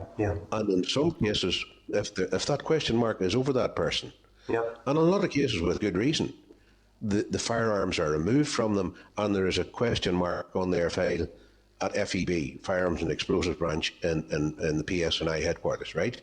So that is a concern that's there. So it's down to the police officer on the ground, but their interpretation of what the legislation might be at that given time and what they perceive, because that's the report that goes in. But as a consequence of that report, and the police themselves, if there's a question mark or a query over somebody's fitness to retain a firearm because they potentially may have broken the law, then there can be ramifications for that legally held firearm certificate and for that law-abiding person. Yeah, I take that on board, Patsy. I mean, you'll understand as a committee member, as well as the person presenting the bill today, I'm obviously aware that following this discussion, there's a proposal from the committee clerk on the way the committee should take this forward, consultation, discussion and others. And I know there are a list of consultees who may well bring forward some of the points you have made, and I'm very happy to have a conversation at committee consultation stage also. Very happy to. Thanks for your time, John, and thanks for bringing it, by the way. But these are concerns that have been raised clearly with me, and they're from genuine people who do not want any blot on their legal ability to hunt or hunt, i.e. hunt with wildfowling or those types of things. So I appreciate you listening to me on that. Thank you. Appreciate it, Patsy. Thank you. Okay, Claire. Thanks, Chair. And thanks, John and Kate, for bringing this bill. I completely agree with you that it's long overdue, and that we still have this brutally cruel activity happening. So I just want to thank you for the work you've done to date in getting the bill this far. And also thanks for the rationale on why you included trail hunting within the bill. I thought that was very helpful. It was on my list there. But of course, there's been a lot of interest, as you know, fine rightly, in your bill, a lot of emails and a lot of communications from all sides of the argument on it.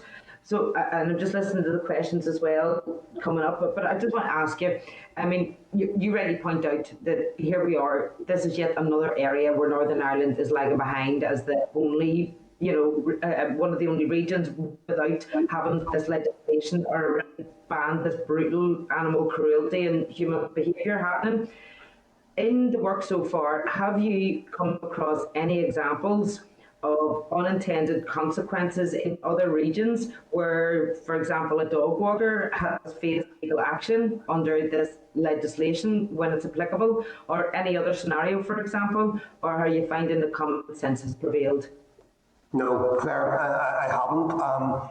I do understand the hypothetical situations that have been raised. It's important that we flesh out every detail at this stage, and if there are concerns that people express them. I haven't seen any evidence of inadvertent or questionable prosecution or apprehension of people or dogs or weapons or anything else.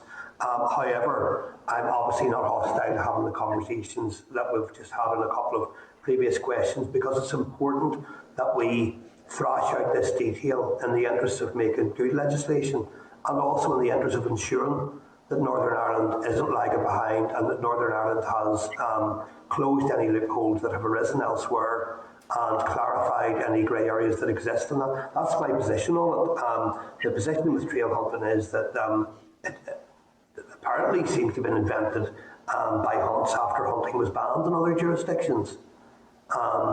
And I'm not saying there was any deliberate intention there, but we certainly have led to a situation where animals have been killed by hounds as a consequence of that. That is something that we need to seek to avoid if we're in the business of taking this seriously and preventing animal cruelty. Thank you. And just hopefully a wee quick one then. Just in condition 4, you said that were reasonable steps to ensure that if a wild mammal is found and injured, that it is then shot dead by a competent person. I'm wondering, have you given any thoughts to how we would monitor how that works or what's happening? My own take on that would be within existing animal welfare and wildlife legislation would have to be applied there. I know that there are those of us separate to any of this bill. There are those of us who are looking carefully currently on how the animal welfare organisations, statutory organisations interface, where responsibility stops and starts, how they interact, how there's out of hours cover, and a wide variety of other things. I think that's worthy of examination, but it probably lies within the statutory responsibilities that already exist. And it's important that we take every opportunity out with this bill to tighten up those processes. Thank you very much, and all the best. Thank you, Claire.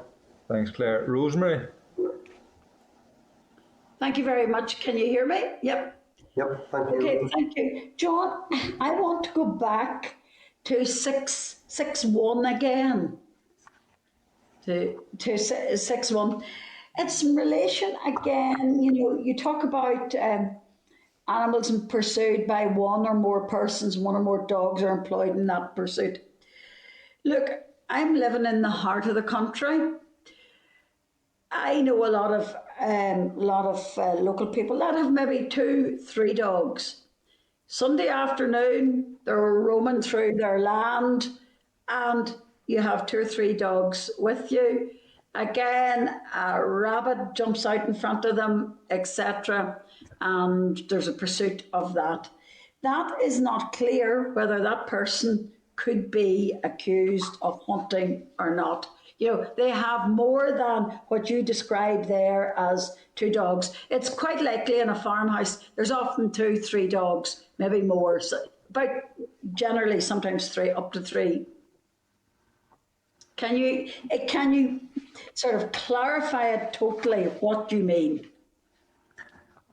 Well, again, Rosemary, I would go back to, and I'll let Kate come in again at the end as well, should I miss any detail here or any additional factor. But again, we're back to the difference between a hunt that is clearly organised and structured and called together. And there's no doubt that would take a particular format and present a very particular image. And I don't think that image would be reflected in a smaller number of people out having the walk with their dog or dogs plural on a Sunday. And I know very many people who would be in that situation.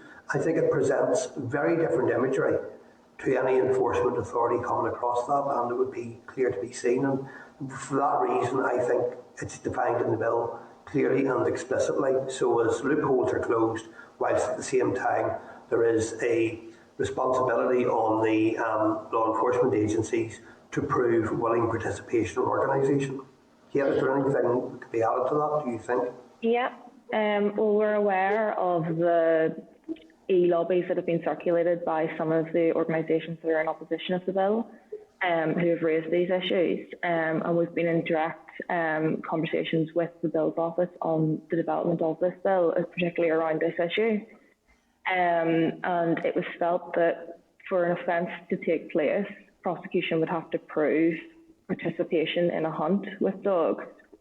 And that participation within itself carries natural language that means a joint enterprise, an organisation, and employment in a hunt. So that's to exclude people genuinely out in the countryside walking their dogs with, as you say, 3 or more dogs, for example, or stumbling across a hunt by accident.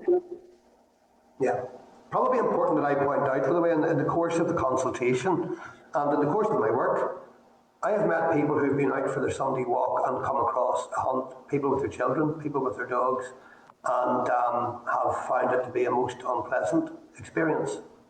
So it works both ways. There are those who have had their country walk and a hunt has come across them, or they have come across a hunt, whichever way you look at it, and they would take a very different opinion on whether or not they wanted as individuals to be caught up in such activity or witness to what was going on. So there's that's before we even address the issue of landowners. But the observers stroke those drawn in to witness such activity have also expressed their own concerns and desire to have those issues dealt with. Mm-hmm. Yeah, John, I hear your explanation. But it still doesn't give much comfort to that person if they are reported that their dogs attacked a wild mammal, etc. And you have then police or those law enforcers coming out, investigating. It still gives that person very, very little protection. That is not, little protection in your view for that. Yeah, but not massively different to, for example, where in current circumstances and within current legislative frameworks, if a dog came across or sought to pursue a badger trail or sniff out, as it were, a badger set. I don't know of anybody who's been prosecuted for such activity who appeared to be at the outset a dog walker or a nearby resident or a casual passerby. And I think those two scenarios are comparable. And I think ultimately this will come down to there is legislation to protect other wild mammals. It's very specific. It doesn't cover hunting of wild mammals with dogs, where dogs are used for kill. But there are examples of where wildlife legislation applies elsewhere that could be, at the very least, said to be comparable to bringing in new legislation to deal with this issue and address the issues of reasonableness and interpretation around that. Yeah. Okay, yeah, and again, when you look at 6.2, that is equally, it's very, very wide ranging. You speak about a person participating in hunting with dogs or in trial hunting, whether or not the person's responsible for controlling any of the dogs used in the hunting. Again, that there is not very definitive. Yeah, although I would contend that the description of the hunt is led down by the organised pursuit of wild mammals using dogs, and that would be clearly visible and identifiable as a hunt. I understand you're seeking clarification, of course you do, but I think as well that's covered by the definition of what is a hunt. One or more dogs, one or more people, pursuit of a wild mammal where those dogs might be used to kill that wild mammal. Okay, right. I'm still not overly confident about 6.1 and 6.2, but however. Okay, John, thank you. Thanks, Rosemary. William? Thank you, John. I have some concern, there's no doubt. I'm totally against cruelty to wild animals, or any animal for that matter, never mind wild animals. But I have a farm with a number of farms, and there is me hunting with vehicles. These particular people probably hunted all their lifetime and maybe their generation before them. What would you say to those people that would say to you, we don't go out to kill wild animals? We, like a good huntsman in my eyes, and I don't hunt or no interest in hunting. A good huntsman doesn't go out to see the dogs kill the prey. A good huntsman enjoys a hunt and runs the dogs off the scent after some period of time. Most of those huntsmen would say to me, you don't want to see a wild animal killed. That's not. We enjoy the sport. To them, it's a sport. Not to me. I have no interest in it whatsoever. But what do you say to those people, John, that genuinely, most of those people don't want to damage or kill wild animals either, or don't want to be cruel? Okay. Well, there are a number of issues in this line of question, and I do understand the line, and that's why I sought to, when I made my presentation, make clear that I don't intend to add to this. I'm generally supportive of a wide range of country sports, and there is out there a wide range of country sports and activities which serve as alternatives to something that may be made illegal in Northern Ireland and has already been made illegal in other jurisdictions within these islands. So there is no attack on country sport or attempt to thwart activity there generally. On the basis of those who participate and who claim to be carrying out a tradition, doing what they know, doing what they enjoy, well, there comes a point where we have to address the issue where in the event that a mammal is caught by those dogs and torn to shreds, sometimes in front of humans, whether that is socially acceptable and whether that should be permitted within the law. And there will be, and I'm not shying away from it at all, there will be a point where we just have to accept there are those who will support such activity and those who will not, and I clearly fall into the category who will not. That doesn't mean I wouldn't seek to find alternative pursuits for those who have previously been involved in such activity. But the best I can give, William, there is my word that I genuinely would support people to seek other forms of country sports and activities, but there will be a point where we have to decide if an activity which is illegal, clearly illegal, in other jurisdictions is socially acceptable in Northern Ireland and legal in Northern Ireland, and if the rest of us are prepared to accept that, and that's why I'm taking this forward. You do say, John, there's legislation in other parts. I don't think there is in the Republic of Ireland. To my knowledge, I'm not sure, but there is in England. But that legislation doesn't seem to work, and hunts seem to be going on as usual. Yep, and I have sought through the provision of this bill, and in keeping this bill clearly defined, and that's why I stress, don't want to add to it, there's no thinning of the wedges, it's a clearly defined, very specific bill, which is also intended to clear loopholes which have arisen elsewhere, and that's my clear intention here, and I hope that is outlined in the content of the bill. Yeah, well, I have some, Harry and Patsy raised some concerns that I would have similar concerns. But I mean, we'll see how this progresses, but I as a country person, I don't want to see cricket happen, and I think the issue you said of animals being torn to shreds is very rare. I think, it's not the norm, of course. It is very rare, and I think maybe you're dramatising a wee bit in that really. I don't think that happens very often. I have never seen it in my lifetime, anyway. Yeah, well, I mean, I'm not. I could cite examples of video clips that have been posted online. It would be pretty sensational, but I'm also fully aware that there are those who participate who have never done those things. I may well disagree with their participation in principle and what the end result might be, either whether it's often or seldom, but I don't make that claim against everybody, and I'm quite prepared to clarify that. Okay. William, if I can just... Sorry, Chair, if I could just quickly come in. The cases that I believe William is talking about are suggestions of jag hunting and clean boot hunting, in which the pursuit is done for the sport and rather than for the kill. There is no provision under this proposed legislation to ban either of those sports, so both of those sports are still legal within the provisions of this bill. Okay, thank you. Rosemary, you were looking in again.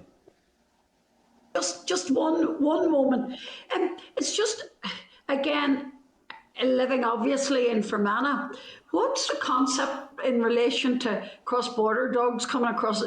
Dogs know no boundaries sometimes, and you have maybe dogs coming across border hunting, that type of thing.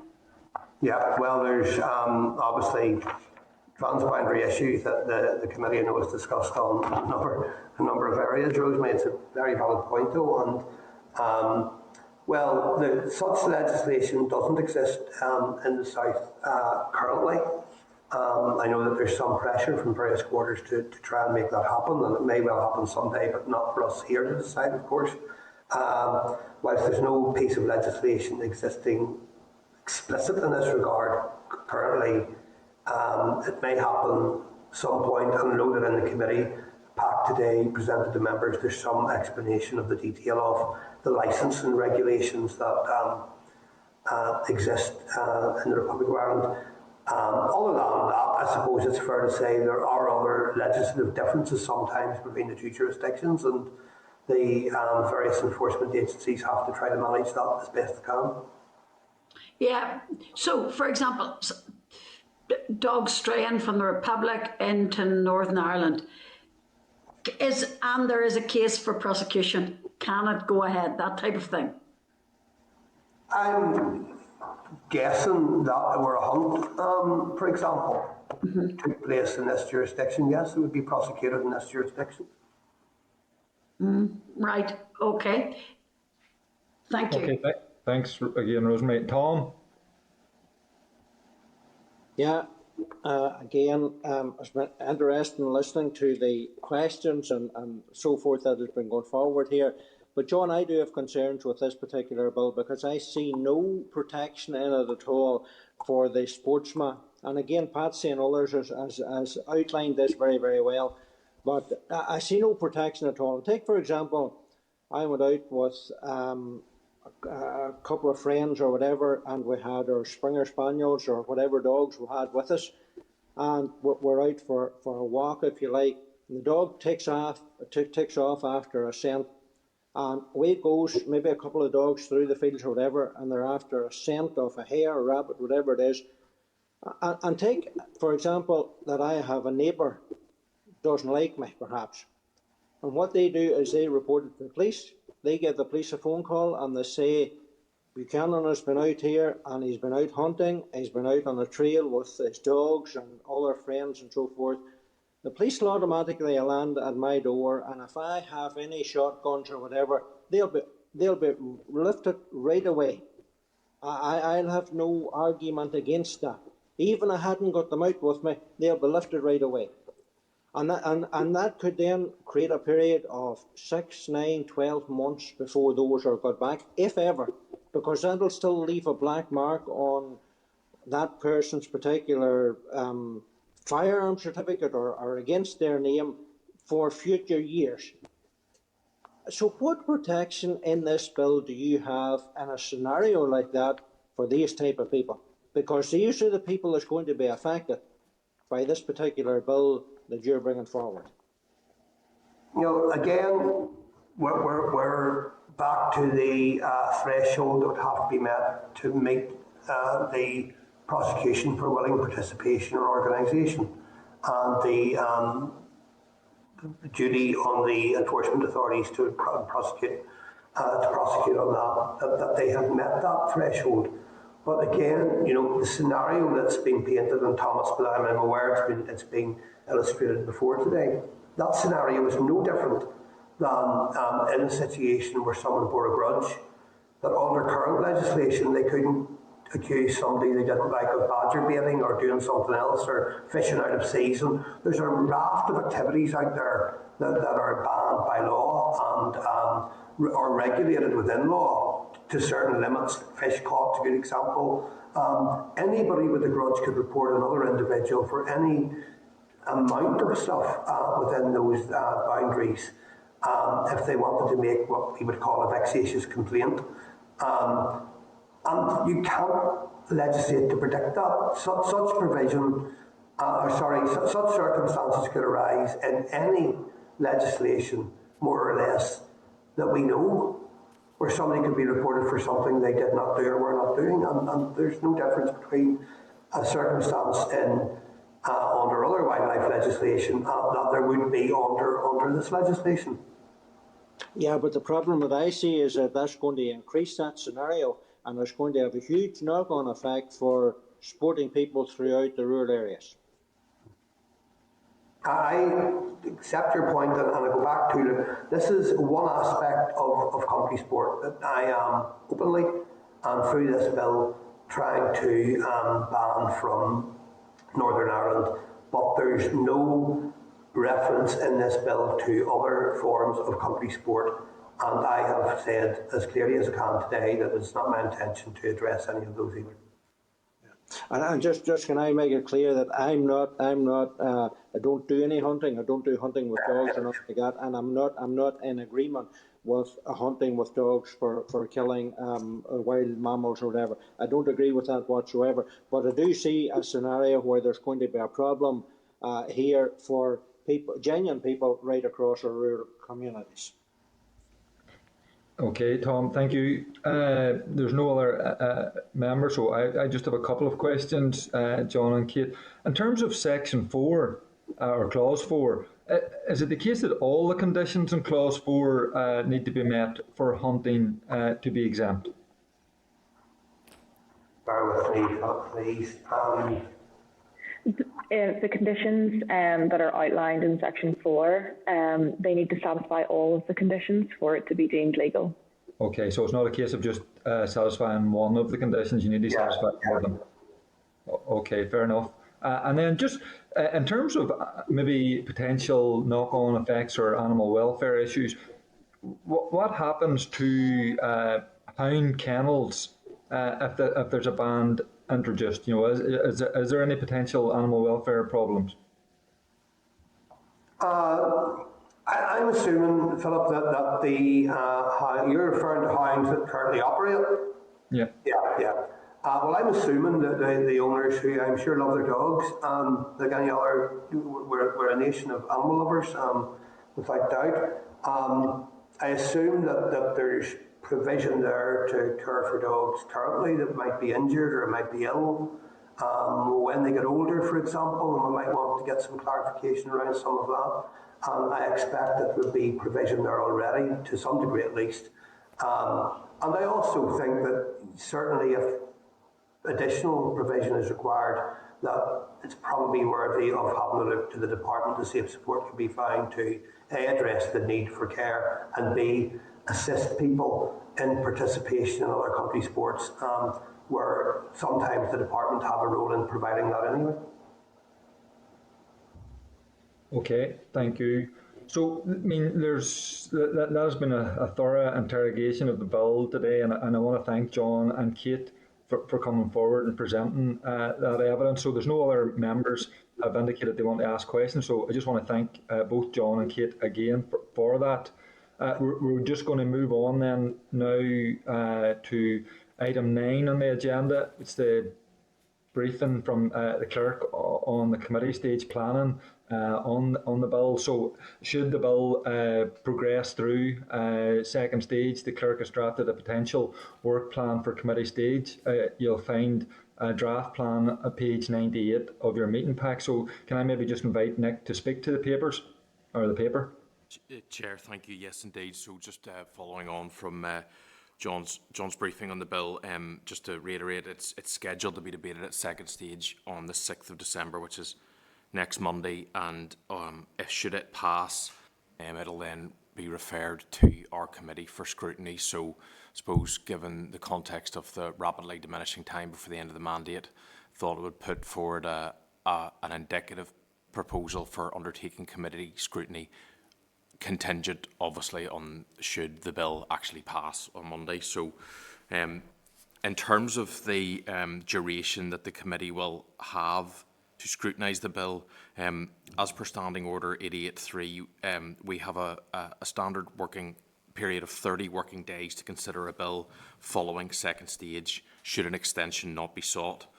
And given the way that the timing of this bill has fallen, and particularly with the anticipated Christmas recess, it's anticipated that we would have until around the 8th of February to report on the bill should it pass second stage. So we would actually have, in terms of total number of available days, much longer than 30 working days, given the Christmas break, as I've said. So it's questionable whether the committee would be minded to seek an extension to committee stage, or indeed whether that would be supported given the limited time before the end of the mandate, and therefore to ensure that the bill would have a reasonable opportunity for the bill to be considered at consideration stage. It's suggested that the committee wouldn't automatically seek an extension for its end deadline, but of course that could be revisited as necessary. In terms of going out on a call for evidence, so on page 99 of your packs, it's proposed that an indicative timeline for how we might do this. So, as I say, should the bill pass on the 6th of December, committee stage would begin next Tuesday, and it's proposed that on the 8th of December, next Wednesday, we would launch an online call for evidence template on Citizen Space for a period of 4 weeks. I do appreciate that it's not ideal timing-wise over the Christmas break and New Year, but nevertheless we have to work within the constraints of that. A proposed template is outlined there, which is crafted really just along the structure of the bill. So it asks stakeholders for their views on the overall bill objectives. It asks stakeholders at question 2 for their thoughts and views on the offence that will be introduced to organise or participate in the hunting of a wild mammal with a dog. Question 3 asks specifically for stakeholder views on clause 2, where it seeks to introduce an offence in respect of trail hunting. Question 4 asks similarly the views of stakeholders on the ban on terrier work, and whether or not only their overall views on it, but whether they think a ban on terrier work should be included in the bill. Question 5 asks for stakeholders' views on the exempt hunting provision in the bill as set out under clause 4. And we have proposed to ask stakeholders whether or not they agree with the exemptions as set out, and whether or not they feel that other exemptions should be included. In terms of the question 6, it specifically focuses on the penalties that are set out in the bill as drafted, seeking stakeholders' views on those proposed penalties and asking whether they think they would deter someone from hunting wild mammals with dogs. And we will also give stakeholders an opportunity to give any additional or further comments that they may have. Additionally then to the proposed call for evidence activities, proposed to facilitate some oral evidence sessions and look at potentially facilitating 2 virtual stakeholder events in early January, possibly on the 13th of January, and in the morning we could seek to invite groups representing, I suppose, the animal rights and animal welfare sector, including the League Against Cruel Sports, Ulster Wildlife, RSPB, NI and the USPCA, and we would then facilitate a stakeholder event, I suppose, with the other main lobby group in this area, facilitating representatives from countryside and agricultural sector, as well as the hunting lobby. If we facilitated that on the 13th of January, we would have a period of about 2 to 3 weeks to undertake our informal deliberations, consider amendments, and facilitate our clause-by-clause decision-making, with a view to report sign-off by the end of the first week in February.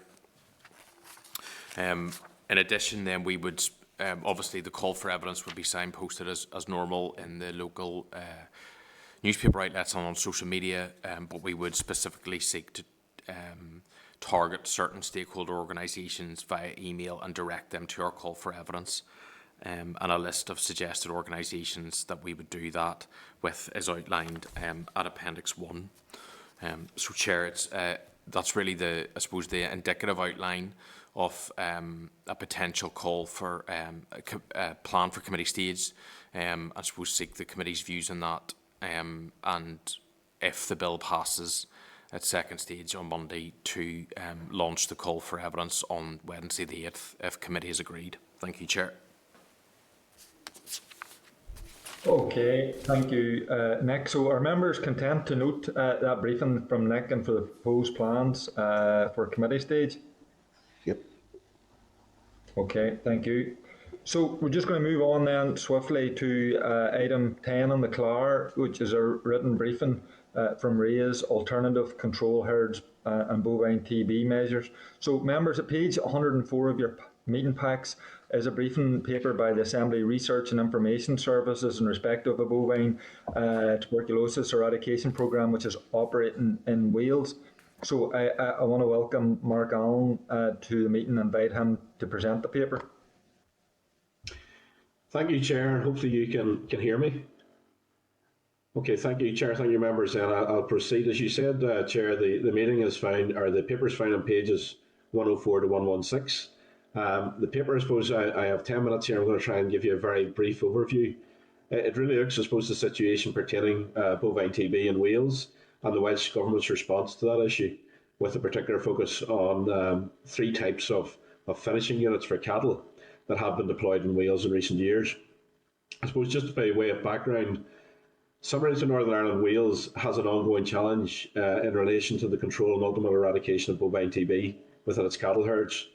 I suppose we don't compare directly to Wales because Wales is a lower cattle population and a lower cattle stocking density than we do here. And I suppose that's always something to bear in mind when we're looking at different approaches in different jurisdictions. It's also important, I think, to flag to you just that Wales has adopted a sub-regional approach to their TB control and eradication since 2017. And I've included their figure 1 on page 106, which shows those areas of high TB incidence, medium and low. In overall terms, just to give you a bit of context at the minute, the latest statistics show that 94.8% of all Welsh cattle herds were TB free in September. The latest figures for Northern Ireland, which were published again also in September, revealed that we had a herd incidence figure of 8.64% over the last 12 months. Now, I would caution, we've been here, some of you in our previous committee, the difficulty with TB stats is they're not directly comparable because they're collected in different ways and they're applied, they're derived using different testing regimes. So it's just by way of context, but those figures aren't directly comparable. But the point I want to make is that we both have issues around eradication. In terms of the actual eradication programme in Wales, The most recent one was published by the Welsh Government in 2017. There are 4 key principles in that. The first one being keep it out. The second one, find it fast. The third one, stop it spreading. And fourthly, stamp it out. And they have a range of measures deployed. Some, I have to say, which are very similar to what we have here. I don't have time to cover those, but you can see them summarised there on pages 108 to 109. The other thing I just want to log it up at this point is the fact that building on the 2017 strategy, in December 2017, the Welsh Government set an overall target for Wales to be officially bovine TB free between 2036 and 2041. Now, within UK terms, it is only Scotland at this point that is officially bovine TB free. Turning then to the specific issue of dedicated finishing units. In broad terms, I suppose finishing units are really farms where animals, but mainly cattle, are either fattened or reared prior to slaughter. And finishing units, as many of you will know, are a regular feature within the cattle industry. I suppose what's distinct, and the 3 that I want to highlight to you in this paper, is that the Welsh Government has utilised a number of these derivatives of finishing units as part of their effort to control and ultimately eradicate bovine TB. And the primary motivation for adopting those derivatives is to enable farms, including those free from bovine TB, but particularly those experiencing a bovine TB outbreak, to continue to operate and move animals under controlled circumstances. Because that's one of the major issues if you have a long-term outbreak, and we've heard it regularly, even presented to the committee over the years, in terms of the impact on farm businesses. Table 3 then in the paper, which is pages 110 to 111, I've set out the 3 models that were used in Wales. The first one being these so-called exempt finishing units. Now, there were 20 of those across all of the TB regions in Wales, and those were effectively able to accept cattle without pre-movement tests.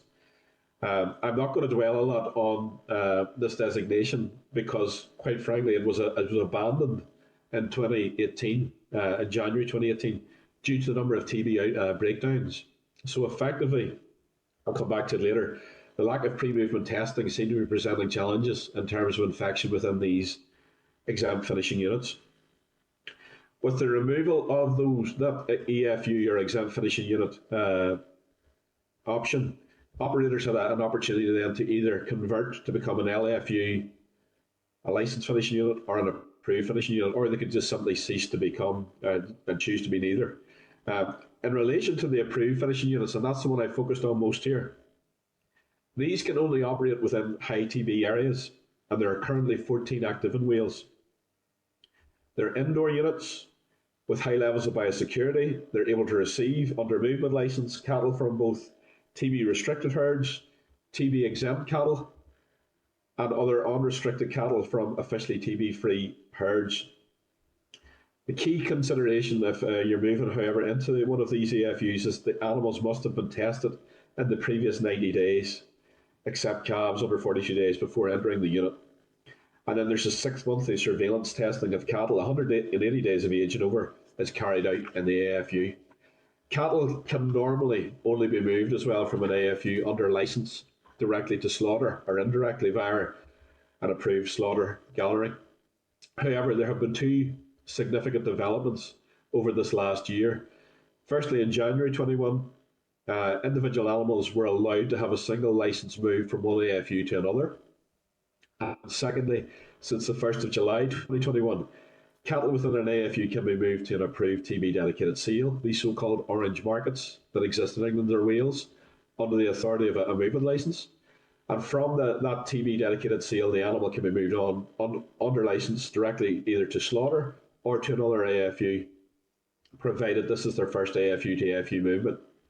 Or they can even go to an equivalent designated unit in England.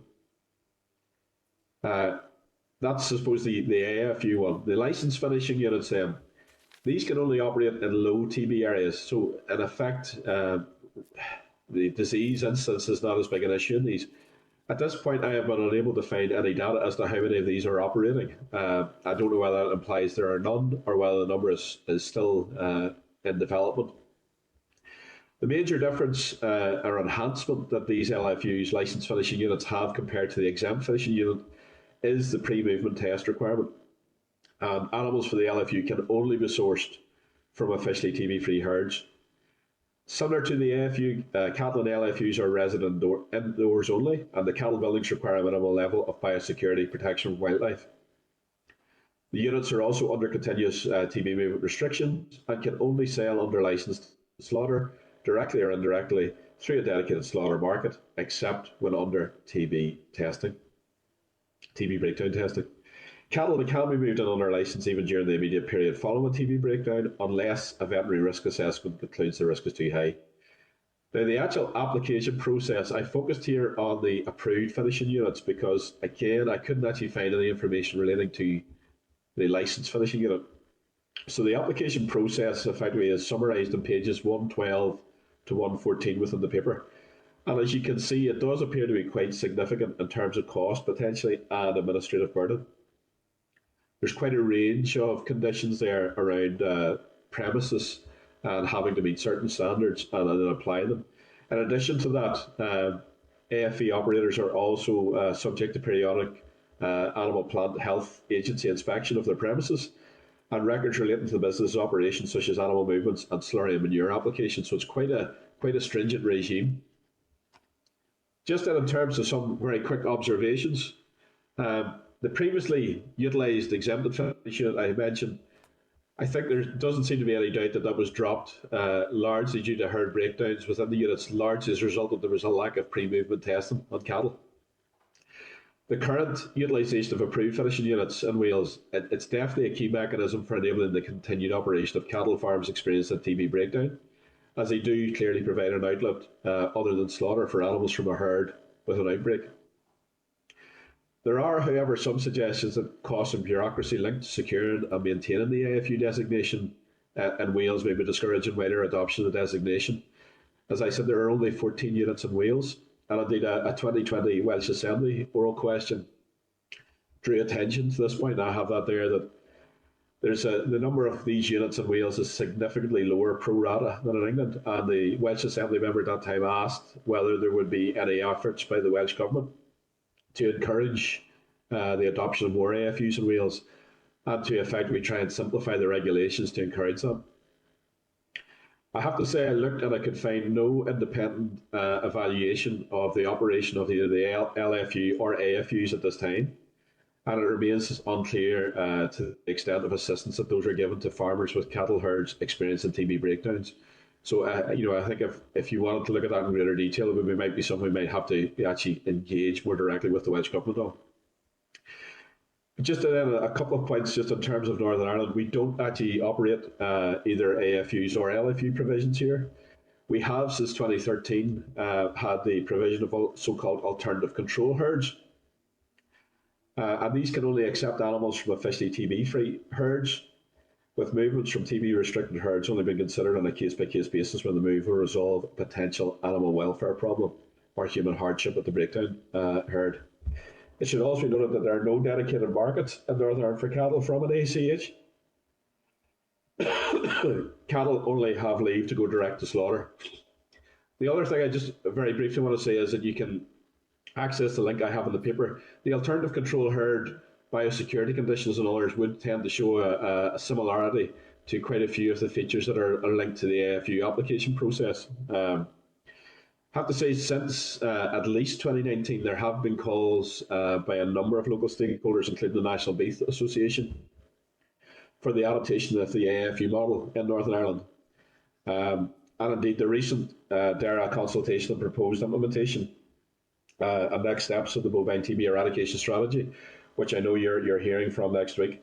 There is a section in that consultation document, section 3.3.4, which refers to DERA considering the introduction of limited moves from bovine TB breakdown herds to approved rearing finishing herds, so-called alternative control herds, which are 100% housed and which meet defined strict biosecurity conditions.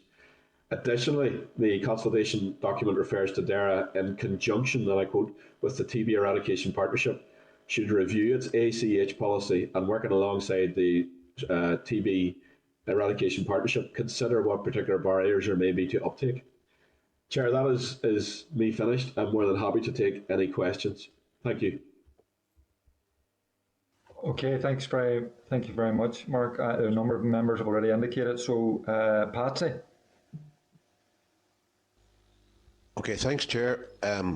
Mark, and thank you very much for your research there. Chair, I've since had a number of occasions whenever I had the ability to speak to experts in this field, veterinary surgeons and the likes, and I'm in a more informed position around this than what I was previously. But about the consequences, the health consequences for cattle for bovine, of the bovine TB, and I think it would be important if we could maybe add to this, Mark, and I'm sort of imposing more on you about the health implications of it. It's just not simply saying we have to eradicate animals costing us 40 million. The health implications and the disease itself, what it does to animals. And I include in those animals the badgers themselves. An awful disease. And also I did learn that, albeit it's in a limited number of cases, but this spread can go to domestic pets as well in a limited number of cases. So I think it would be helpful just if we learned how bad this disease is, the effects on animals, and the awful animal welfare and health effects that it causes. It doesn't take too much, but I think part of the learning curve we're all getting, and we have been inundated with messages from people, and they're well-meaning, surely, but I don't think they get the entire picture. Well, thank you, Patsy. And as you say, it is very clearly a welfare issue. I suppose the measures I looked at here, I suppose, are effectively primarily focused at the operation of the farm business. But you're right to say that the farm business is only as good as the animals within it, and the welfare of those is for any farmer, I'm sure, is a priority. As you rightly say, yes, wildlife interactions. I mean, deer is an issue that's come up previously with the committee as well, and the domestic pets I've undoubtedly heard in relation to cats and dogs. If it's something that you want us maybe to look at, I mean, I know the department up with you next week might be in a stronger position to quantify the extent or the impacts of the disease on an individual animal. But that's something that, I mean, if they don't cover, I'm more than happy to come back to you on.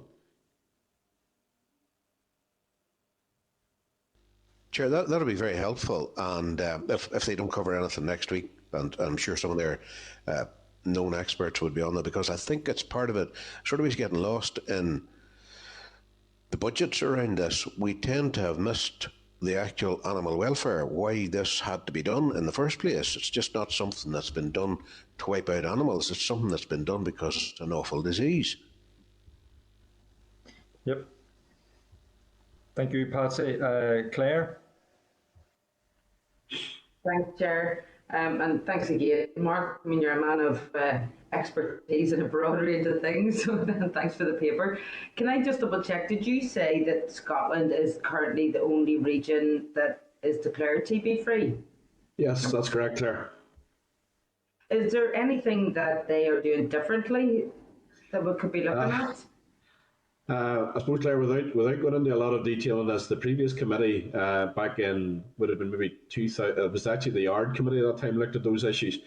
It's hard to put a definitive picture as to the reason why, but there are issues like badger populations are different, cattle populations are different, there could be different strains, there could be different husbandry approaches, different stocking densities. It's myriad factors, I suppose, and I suppose that's one of the complexities, as you will undoubtedly hear from next week from the officials, in relation to how you deal with this disease. There is sadly no silver bullet, and indeed maintaining that officially TB-free status is a challenge because you can have an outbreak and you can lose that status. It's defined in an EU statute as to what an officially TB-free status is. So I suppose the aspiration is eradication across England, Scotland, or England, sorry, Wales and Northern Ireland. But as I said, we're some way from that. Yeah, no, that's okay. I just wanted to know in case there was some sort of policy or practice that we should be aware of. How long do you know? I know you picked on Wales and I'm asking about Scotland, they're very aware. But do you have any idea how long they have been TB free? Off the top of my head, no, Claire, but at that time we were looking at, I think, was in around 2013. At that point, that status was there. So as to when it was established, I'm not 100%. I can come back to you on that, Claire. Don't worry. Thank you. Thanks. Thank you. Rosemary? Thank you. I'm just interested in these finishing units that you speak about in Wales, and thank you for the presentation that you have done, Mark. That's those finishing units. You talk about a dedicated number. What was it, 14 or so? Yes. Not all farms perhaps would be fit to, if a farm has declared that there are TB reactors on it, etc., not all farms would perhaps have the facilities to perhaps provide the biosecurity conditions that would be needed to meet these rules and regulations in relation to the various units that are used to maybe try and prevent the spread of this TB. Surely that would be a problem in Northern Ireland because we have so many farms and so many perhaps small farms. Like Rosemary, those are very valid points, and I suppose I referred you to the Welsh Assembly member as comment in that regard. And look, I think you're right to say the cost and the choice indeed to become an AFU or an LFU obviously brings with it a burden, both in terms of finance and an ongoing administrative burden. And that's why maybe the numbers are low. It may well be the case that for the majority of farmers look at it and go, I can't really be bothered with the hassle. And this is the difficulty I struggle to find, was there is no real evaluative data to say what are the benefits from becoming an AFU or an LFU. I think the benefit to the industry is that you provide an outlet for those herds that have a breakdown to have an outlet for their animals and ultimately to have a market for them other than going straight to slaughter. But for an actual AFU operator, I couldn't find anything in terms of if there was any testimony from someone saying it was the best decision I made or the worst decision I made. The fact that there's only 14 would suggest to me that there are a lot of farmers who are looking at it and thinking, that may not be for me. Yeah, that was my next question to you. You know, what sort of real benefits have they brought to our agricultural community in relation to preventing the further not attacks from TB, but further spread of TB, say in a year's time, etc. That there, I would like to. I wonder, has there been any work done on that? In relation to... I think that's a fair question around the spread of the disease itself around the operation of the farm model. And I suppose the finishing unit propositions that were used there were focused more on operating farm businesses within tight controls. Mm-hmm. So disease management is undoubtedly a priority, as evidenced by the pre-movement testing requirement. But I suppose it was ultimately, they're there to try and provide an outlet for farmers who are maybe with a chronic breakdown that they can't get out of, and effectively their business can't operate, because their only option was effectively to send cattle to slaughter. Yeah. And again, I suppose you rightly, as we said, to have only 14 of those maybe suggests that there isn't a big uptake, because maybe if a lot of farmers were wanting to move animals, that there would be a lot more of them available. Mm-hmm. But I'm not in a position to give it a definitive assessment, but further down the line, that's something we can maybe look at again. Yeah. Thanks, Mark. Thank you. Thank you, Rosemary. William?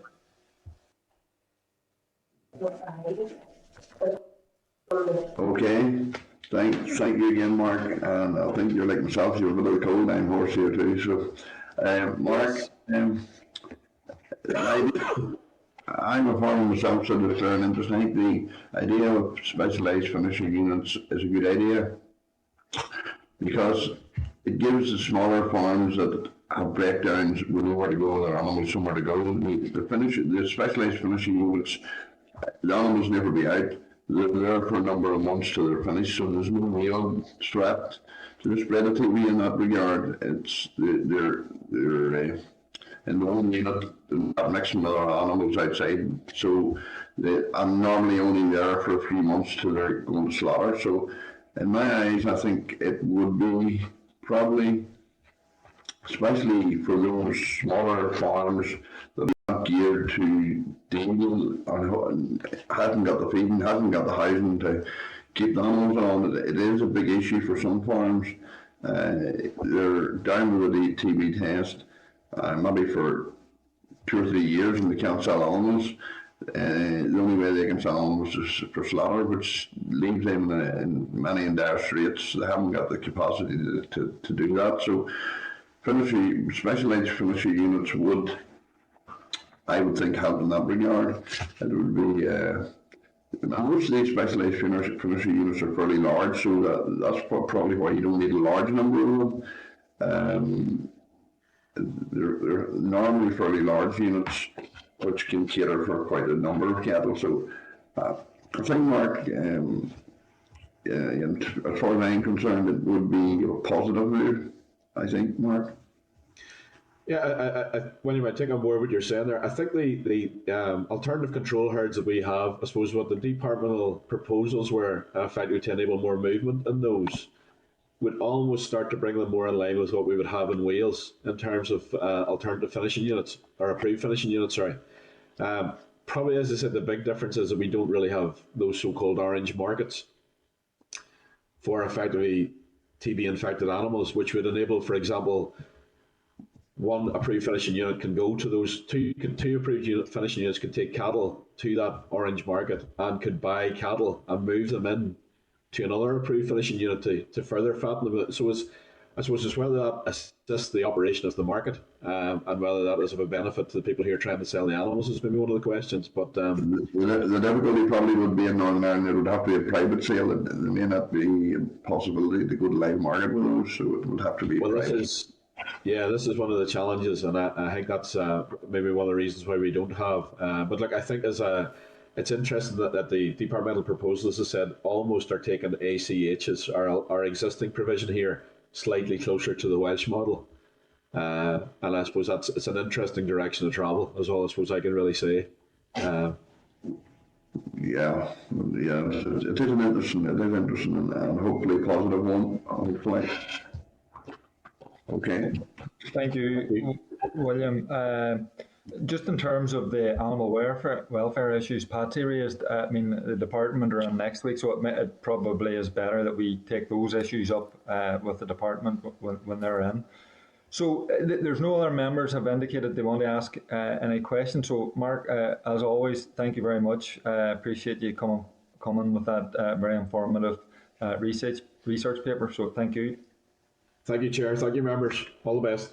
Okay. So just moving on then, item number 11, which is SL1 on the Animals Identification Records Movement Enforcement Amendment Regulation. We were due to have a written briefing, but it wasn't provided in the papers in time, so that item has been deferred. Just moving on then to item 12, the SL1 on the single-use carrier bags charge amended regulations NI 2022. So members, at page 119 of your packs, there is information pertaining to this proposed amendment to this single-use carrier bag regulations. The proposals seek to increase the current carrier bag levy from 5 pence to 25 pence. They also deal with levy calculations and other exemptions. So are members content with the policy proposals and that we write to the department outline the committee's support for this to move to the next legislative phase?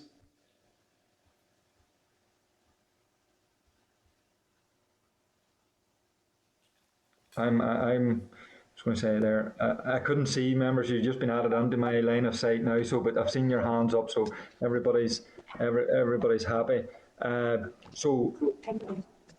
Are members then now content that we move to closed session just to continue our informal deliberations on the Climate No. 2 bill? Okay, happy. We're just going to move on to closed session. This is the Northern Ireland Assembly Committee Room 30. This is the Northern Ireland Assembly Committee Room 30.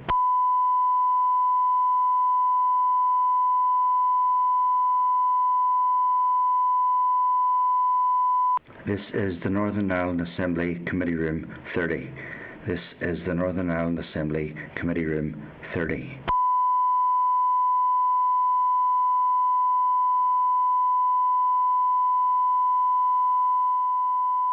This is the Northern Ireland Assembly Committee Room 30.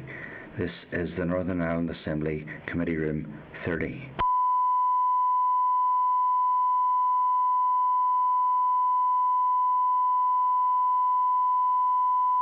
This is the Northern Ireland Assembly Committee Room 30. This is the Northern Ireland Assembly Committee Room 30.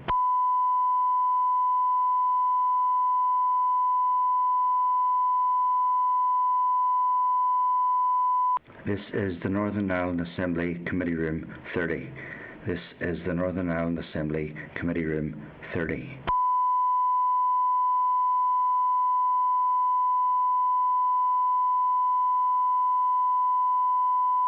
This is the Northern Ireland Assembly Committee Room 30.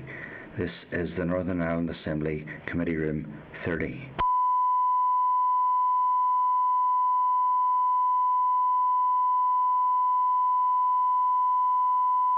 This is the Northern Ireland Assembly Committee Room 30. This is the Northern Ireland Assembly Committee Room 30.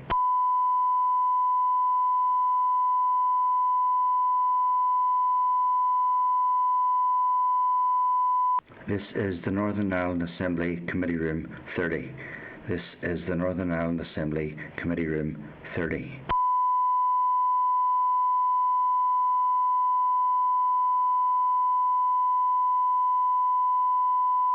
This is the Northern Ireland Assembly Committee Room 30.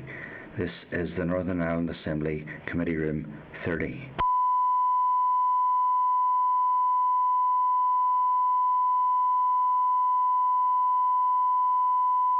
This is the Northern Ireland Assembly Committee Room 30. This is the Northern Ireland Assembly Committee Room 30.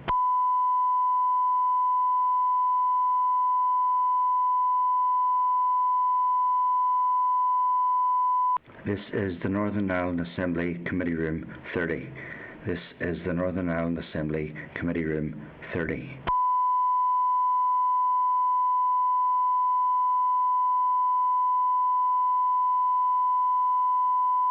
This is the Northern Ireland Assembly Committee Room 30. This is the Northern Ireland Assembly Committee Room 30.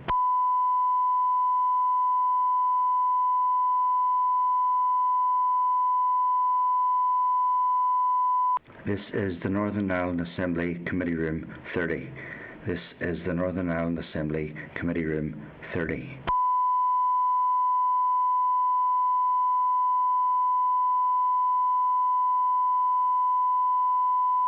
This is the Northern Ireland Assembly Committee Room 30. This is the Northern Ireland Assembly Committee Room 30.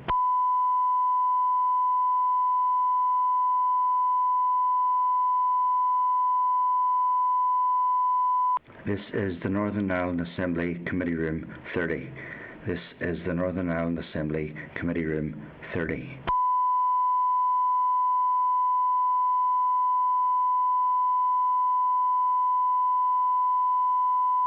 This is the Northern Ireland Assembly Committee Room 30. This is the Northern Ireland Assembly Committee Room 30.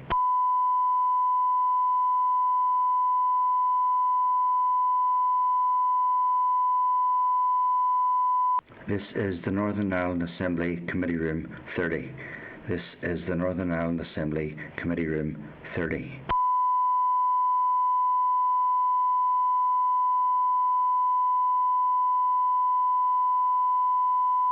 This is the Northern Ireland Assembly Committee Room 30. This is the Northern Ireland Assembly Committee Room 30.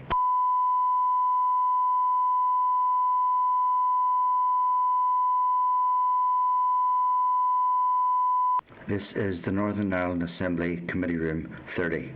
This is the Northern Ireland Assembly Committee Room 30.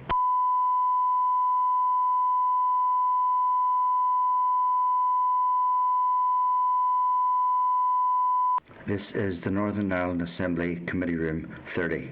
This is the Northern Ireland Assembly Committee Room 30.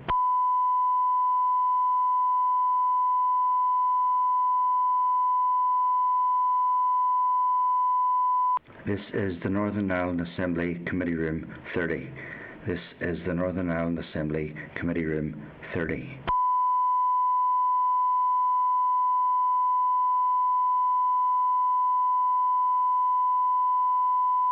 This is the Northern Ireland Assembly Committee Room 30. This is the Northern Ireland Assembly Committee Room 30.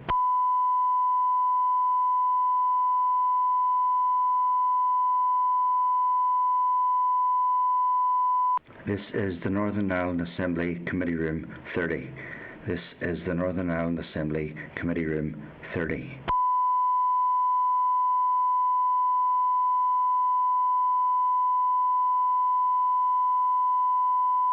This is the Northern Ireland Assembly Committee Room 30. This is the Northern Ireland Assembly Committee Room 30.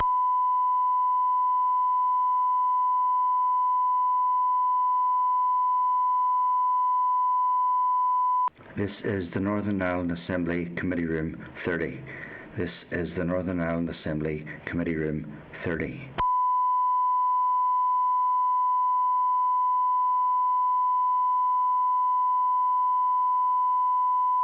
This is the Northern Ireland Assembly Committee Room 30. This is the Northern Ireland Assembly Committee Room 30.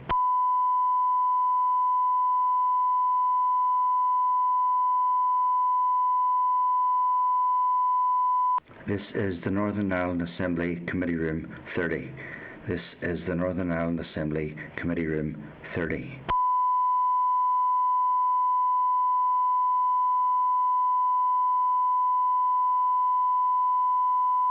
This is the Northern Ireland Assembly Committee Room 30.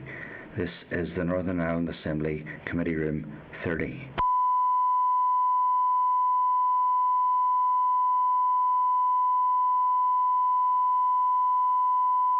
This is the Northern Ireland Assembly Committee Room 30.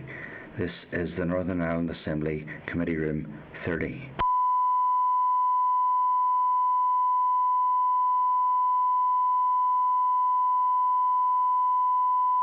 This is the Northern Ireland Assembly Committee Room 30. This is the Northern Ireland Assembly Committee Room 30.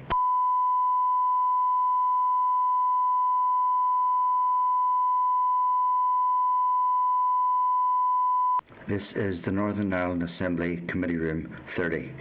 This is the Northern Ireland Assembly Committee Room 30.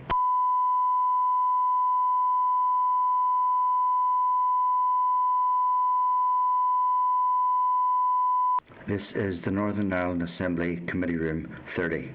This is the Northern Ireland Assembly Committee Room 30.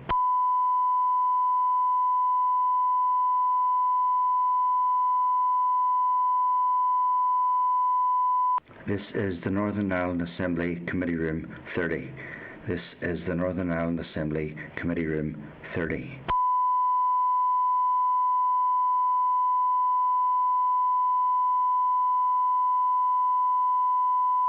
This is the Northern Ireland Assembly Committee Room 30.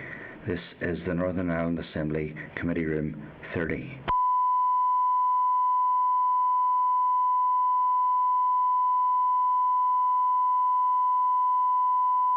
This is the Northern Ireland Assembly Committee Room 30. This is the Northern Ireland Assembly Committee Room 30.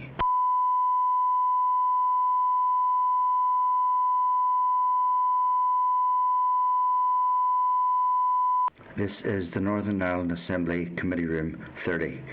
This is the Northern Ireland Assembly Committee Room 30.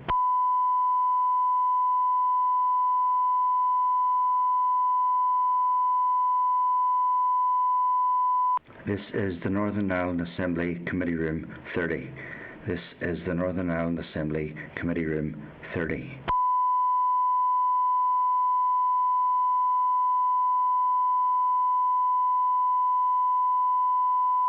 This is the Northern Ireland Assembly Committee Room 30. This is the Northern Ireland Assembly Committee Room 30.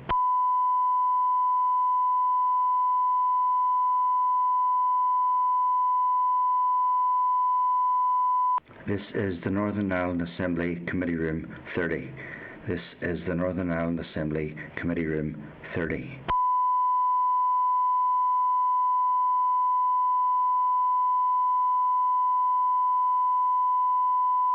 This is the Northern Ireland Assembly Committee Room 30. This is the Northern Ireland Assembly Committee Room 30.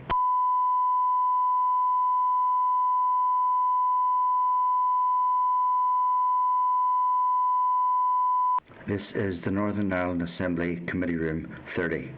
This is the Northern Ireland Assembly Committee Room 30.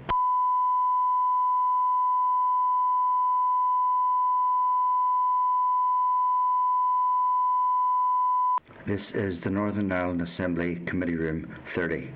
This is the Northern Ireland Assembly Committee Room 30.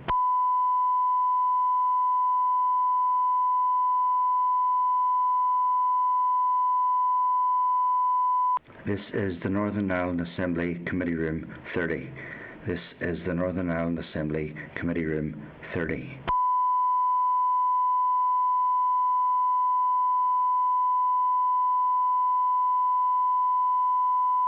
This is the Northern Ireland Assembly Committee Room 30. This is the Northern Ireland Assembly Committee Room 30.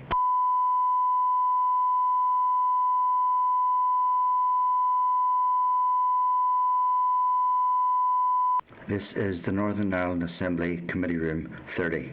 This is the Northern Ireland Assembly Committee Room 30.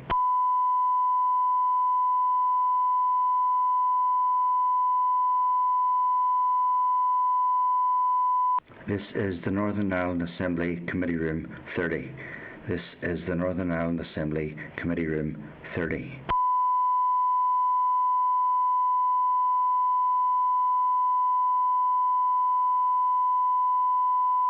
This is the Northern Ireland Assembly Committee Room 30. This is the Northern Ireland Assembly Committee Room 30.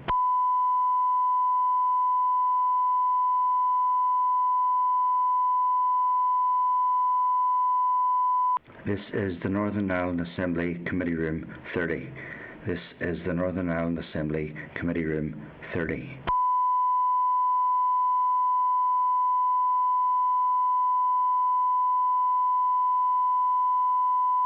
This is the Northern Ireland Assembly Committee Room 30. This is the Northern Ireland Assembly Committee Room 30.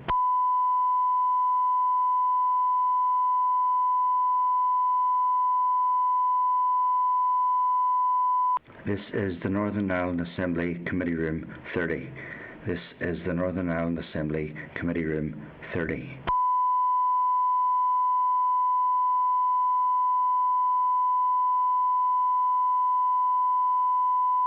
This is the Northern Ireland Assembly Committee Room 30. This is the Northern Ireland Assembly Committee Room 30.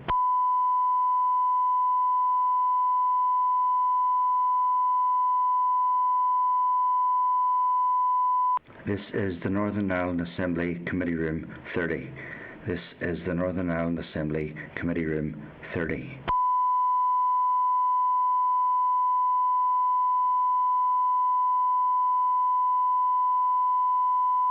This is the Northern Ireland Assembly Committee Room 30. This is the Northern Ireland Assembly Committee Room 30.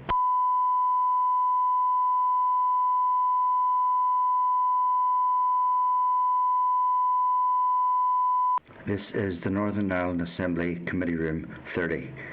This is the Northern Ireland Assembly Committee Room 30.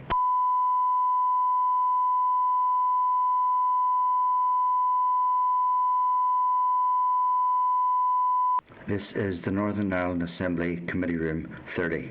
This is the Northern Ireland Assembly Committee Room 30.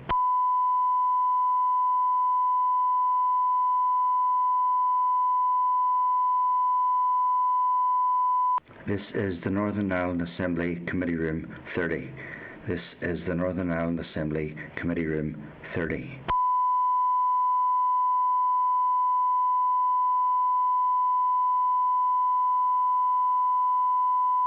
This is the Northern Ireland Assembly Committee Room 30. This is the Northern Ireland Assembly Committee Room 30.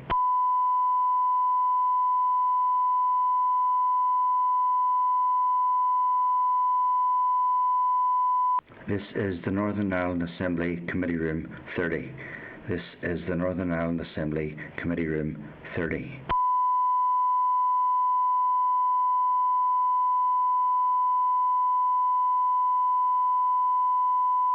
This is the Northern Ireland Assembly Committee Room 30.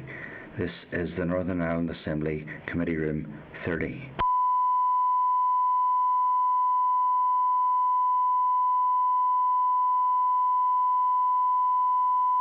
This is the Northern Ireland Assembly Committee Room 30.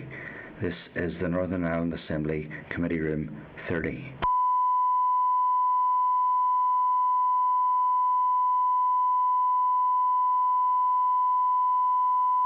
This is the Northern Ireland Assembly Committee Room 30. This is the Northern Ireland Assembly Committee Room 30.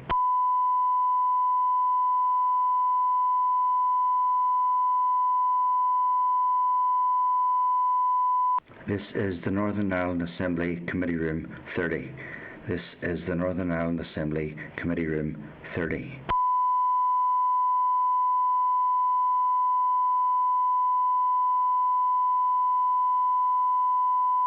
This is the Northern Ireland Assembly Committee Room 30. This is the Northern Ireland Assembly Committee Room 30.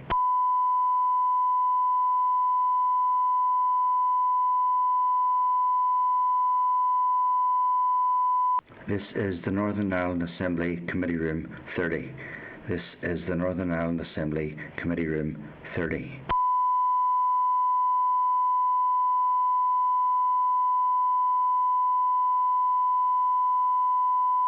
This is the Northern Ireland Assembly Committee Room 30. This is the Northern Ireland Assembly Committee Room 30.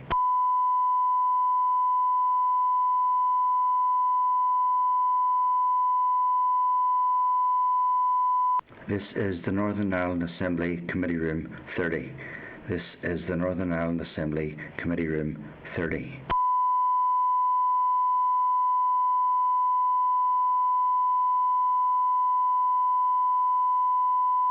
This is the Northern Ireland Assembly Committee Room 30. This is the Northern Ireland Assembly Committee Room 30.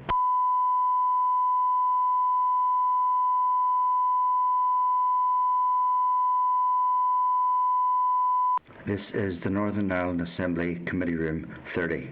This is the Northern Ireland Assembly Committee Room 30.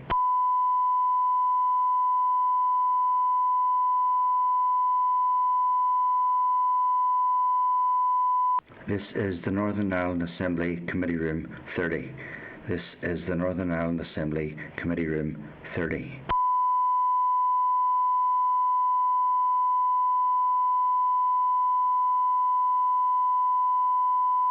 This is the Northern Ireland Assembly Committee Room 30. This is the Northern Ireland Assembly Committee Room 30.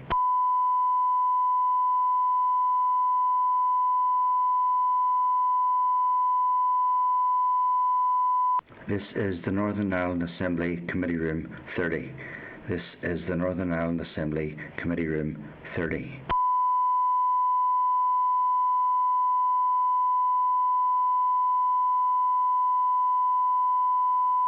This is the Northern Ireland Assembly Committee Room 30. This is the Northern Ireland Assembly Committee Room 30.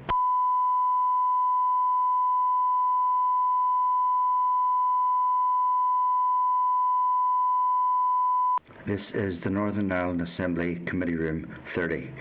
This is the Northern Ireland Assembly Committee Room 30.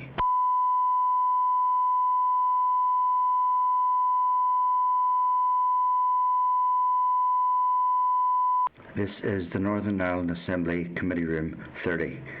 This is the Northern Ireland Assembly Committee Room 30.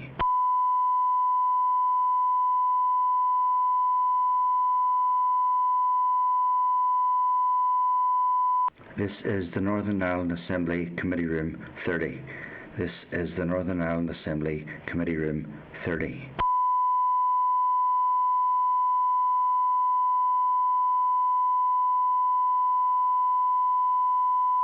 This is the Northern Ireland Assembly Committee Room 30.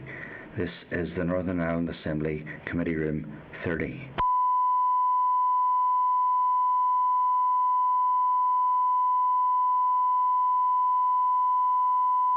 This is the Northern Ireland Assembly Committee Room 30.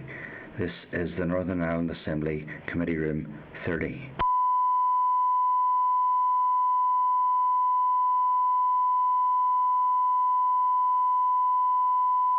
This is the Northern Ireland Assembly Committee Room 30. This is the Northern Ireland Assembly Committee Room 30.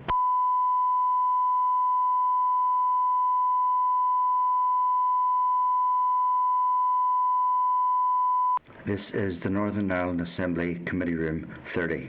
This is the Northern Ireland Assembly Committee Room 30.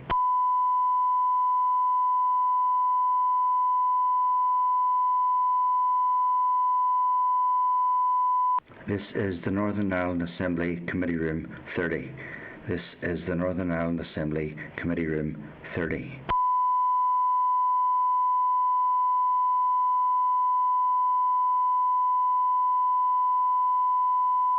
This is the Northern Ireland Assembly Committee Room 30. This is the Northern Ireland Assembly Committee Room 30.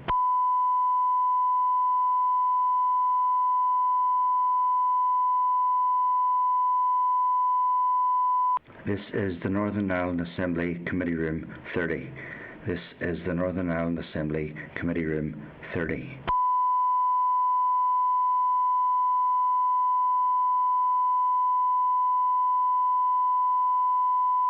This is the Northern Ireland Assembly Committee Room 30. This is the Northern Ireland Assembly Committee Room 30.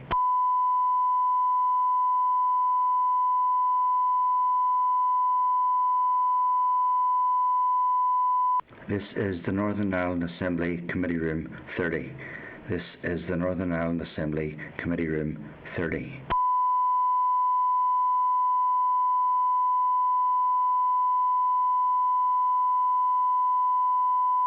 This is the Northern Ireland Assembly Committee Room 30. This is the Northern Ireland Assembly Committee Room 30.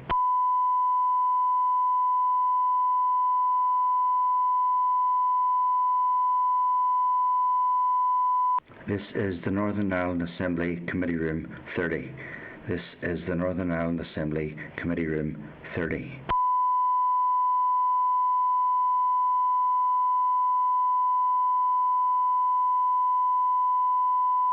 This is the Northern Ireland Assembly Committee Room 30. This is the Northern Ireland Assembly Committee Room 30.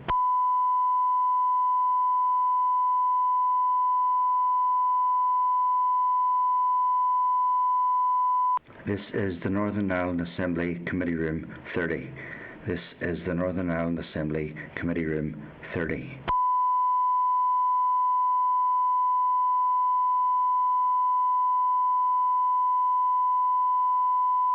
This is the Northern Ireland Assembly Committee Room 30.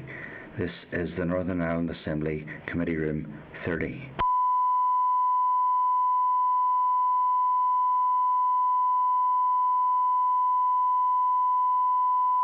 This is the Northern Ireland Assembly Committee Room 30.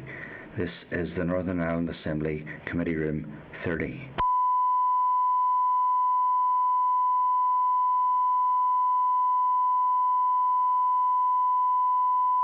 This is the Northern Ireland Assembly Committee Room 30. This is the Northern Ireland Assembly Committee Room 30.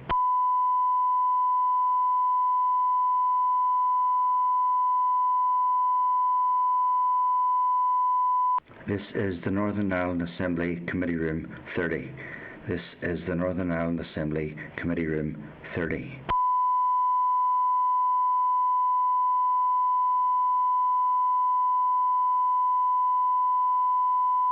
This is the Northern Ireland Assembly Committee Room 30. This is the Northern Ireland Assembly Committee Room 30.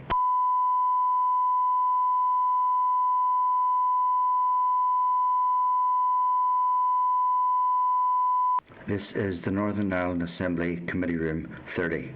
This is the Northern Ireland Assembly Committee Room 30.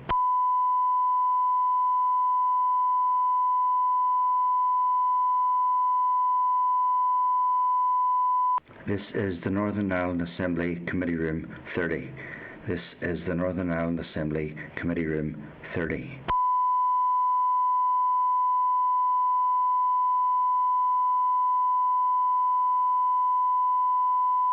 This is the Northern Ireland Assembly Committee Room 30. This is the Northern Ireland Assembly Committee Room 30.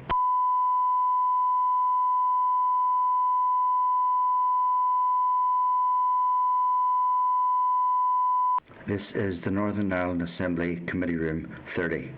This is the Northern Ireland Assembly Committee Room 30.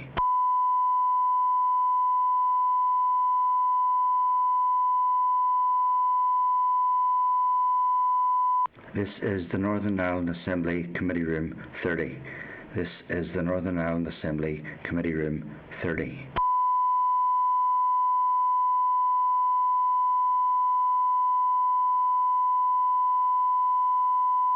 This is the Northern Ireland Assembly Committee Room 30. This is the Northern Ireland Assembly Committee Room 30.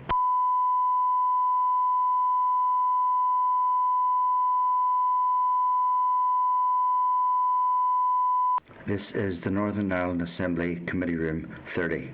This is the Northern Ireland Assembly Committee Room 30.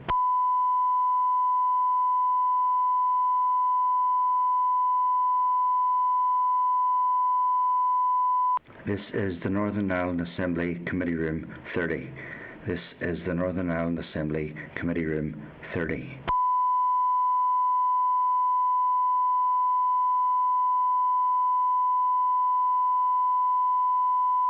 This is the Northern Ireland Assembly Committee Room 30.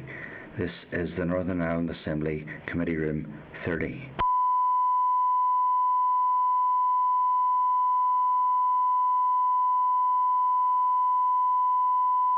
This is the Northern Ireland Assembly Committee Room 30. This is the Northern Ireland Assembly Committee Room 30.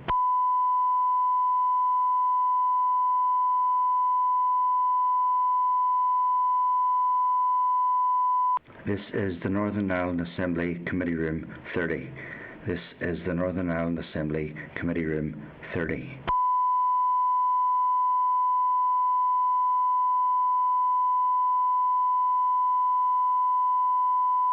This is the Northern Ireland Assembly Committee Room 30. This is the Northern Ireland Assembly Committee Room 30.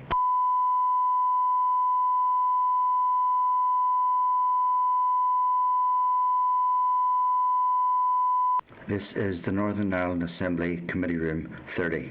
This is the Northern Ireland Assembly Committee Room 30.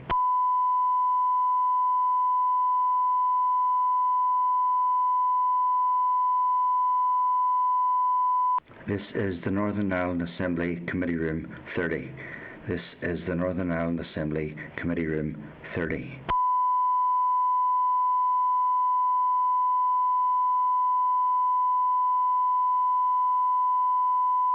This is the Northern Ireland Assembly Committee Room 30. This is the Northern Ireland Assembly Committee Room 30.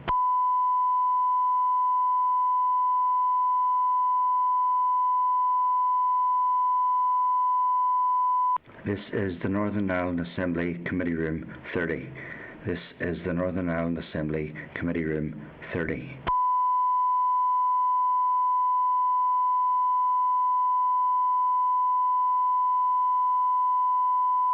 This is the Northern Ireland Assembly Committee Room 30. This is the Northern Ireland Assembly Committee Room 30.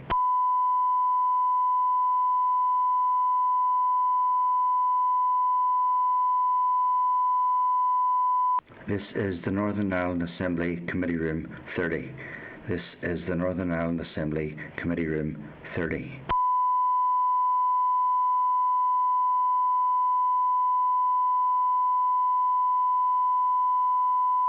This is the Northern Ireland Assembly Committee Room 30. This is the Northern Ireland Assembly Committee Room 30.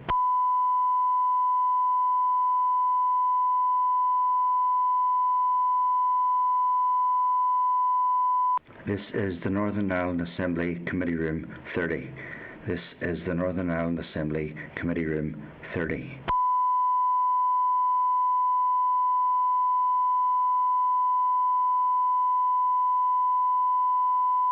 This is the Northern Ireland Assembly Committee Room 30. This is the Northern Ireland Assembly Committee Room 30.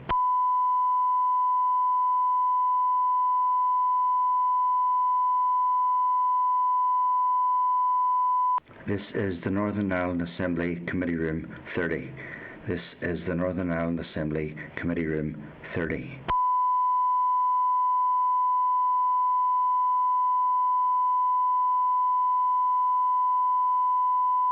This is the Northern Ireland Assembly Committee Room 30. This is the Northern Ireland Assembly Committee Room 30.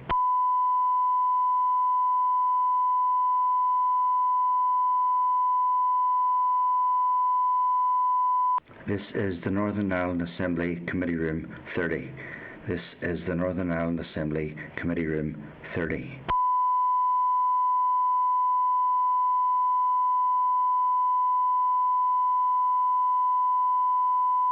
This is the Northern Ireland Assembly Committee Room 30.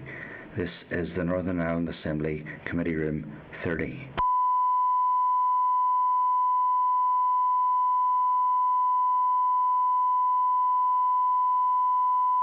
This is the Northern Ireland Assembly Committee Room 30. This is the Northern Ireland Assembly Committee Room 30.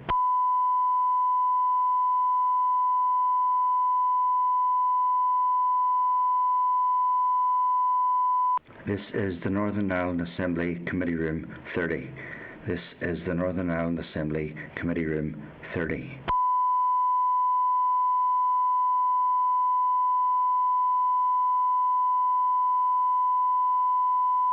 This is the Northern Ireland Assembly Committee Room 30. This is the Northern Ireland Assembly Committee Room 30.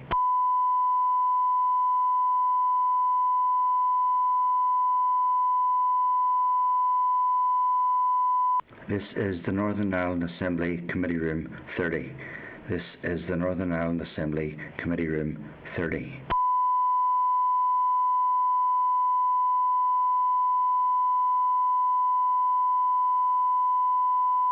This is the Northern Ireland Assembly Committee Room 30. This is the Northern Ireland Assembly Committee Room 30.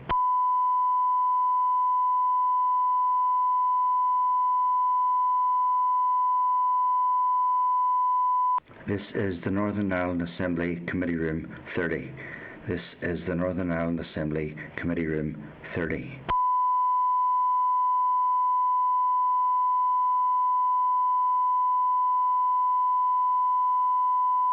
This is the Northern Ireland Assembly Committee Room 30. This is the Northern Ireland Assembly Committee Room 30.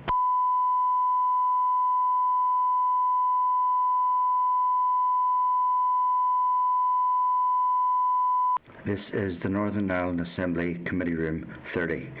This is the Northern Ireland Assembly Committee Room 30.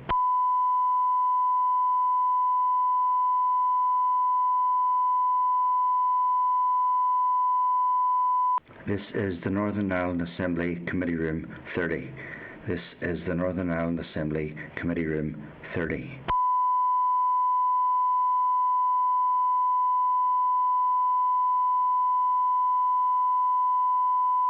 This is the Northern Ireland Assembly Committee Room 30.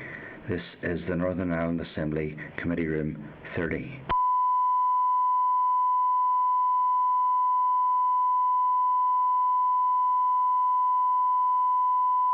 This is the Northern Ireland Assembly Committee Room 30. This is the Northern Ireland Assembly Committee Room 30.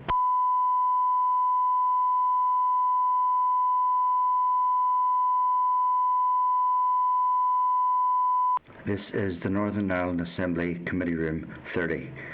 This is the Northern Ireland Assembly Committee Room 30.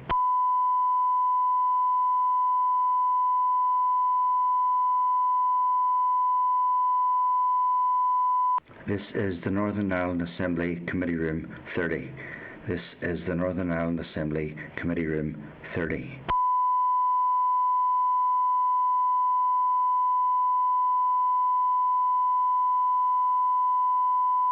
This is the Northern Ireland Assembly Committee Room 30.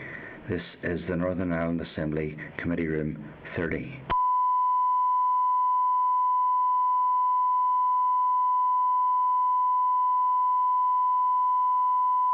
This is the Northern Ireland Assembly Committee Room 30. This is the Northern Ireland Assembly Committee Room 30.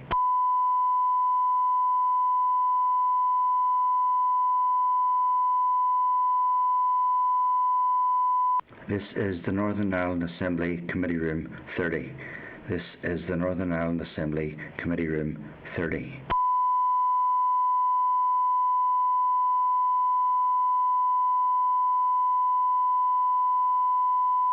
This is the Northern Ireland Assembly Committee Room 30. This is the Northern Ireland Assembly Committee Room 30.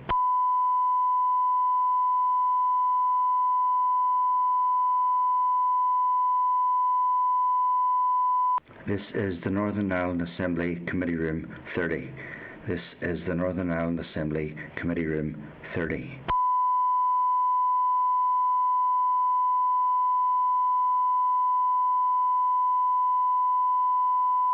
This is the Northern Ireland Assembly Committee Room 30. This is the Northern Ireland Assembly Committee Room 30.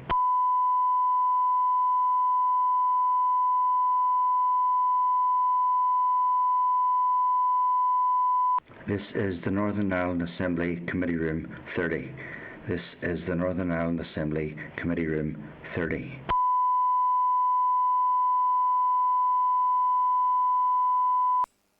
And we're coming, is it number 14? This is the Northern Ireland Assembly Committee Room 30. This is the Northern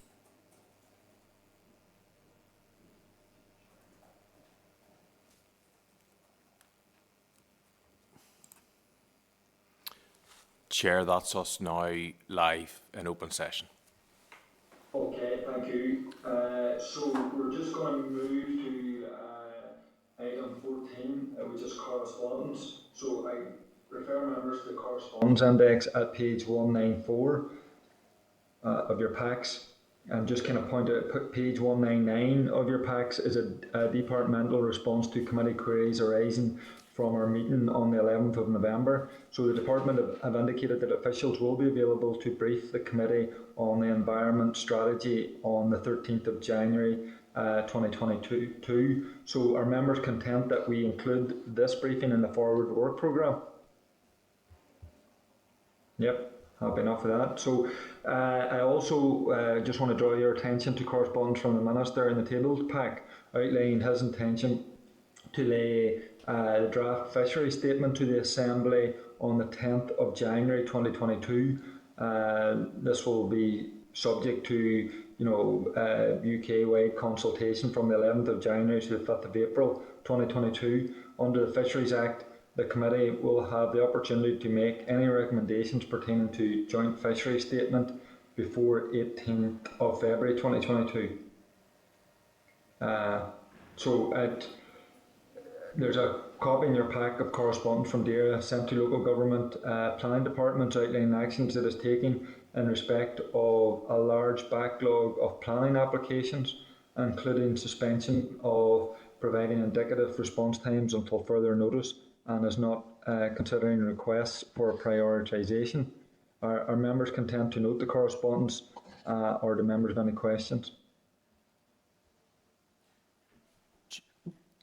Chair, Chair, Yeah. Chair, that specific item had been forwarded by Rosemary in regards to bringing it to the attention of the committee with regards to planning delays. I'm not sure, Chair, maybe Rosemary may want to speak to that.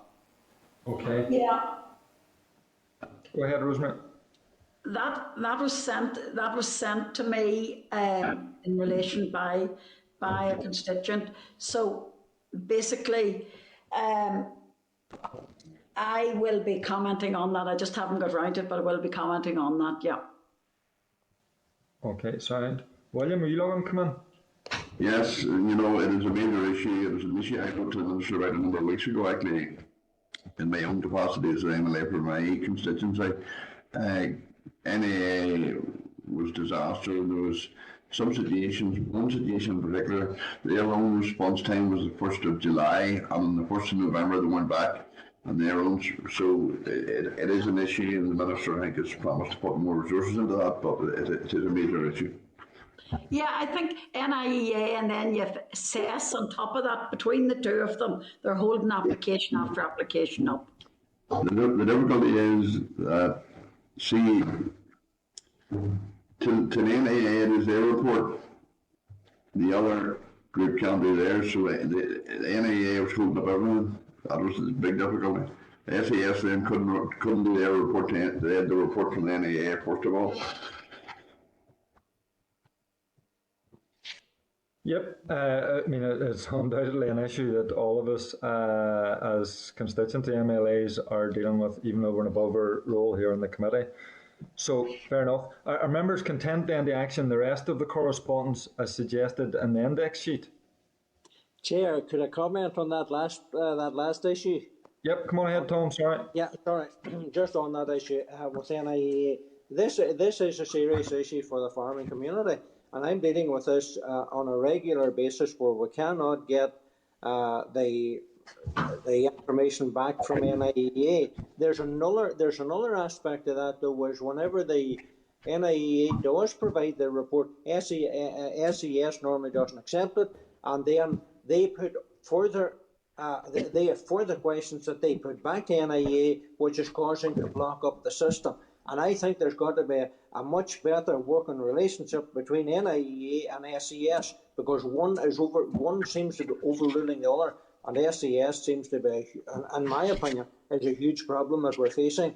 And they're pushing all back again for the second, third time, maybe more, back to NIEA, and I know that is a huge problem. But look, it's causing serious problems within the farming community. Yeah, Chair, I would totally agree with what you say, Tom. Yeah. Mm-hmm. Okay, so we're just going to action the rest of the correspondence then as suggested on the index. So moving on to item number 15, forward work programme. Can I refer members to the draft forward work programme? It's on page 92. And can I seek agreement for its contents, just in terms of our work over the next few weeks and months? Okay, everybody happy? Good stuff. So 16, any other business? No, okay. So 17 then, time, date and place of next meeting. So the next formal committee meeting will take place on Thursday, the 9th of December at 10 a.m. Will be a hybrid meeting streamed on the Assembly website. So are members content that we now suspend proceedings? We obviously need to resume again at 3 p.m. to consider the draft report of the Climate Change No.1 bill. Okay, so I'll see you all again at 3 p.m. Okay, Amor, Slan. This is the Northern Ireland Assembly Committee Room 30. This is the Northern Ireland Assembly Committee Room 30.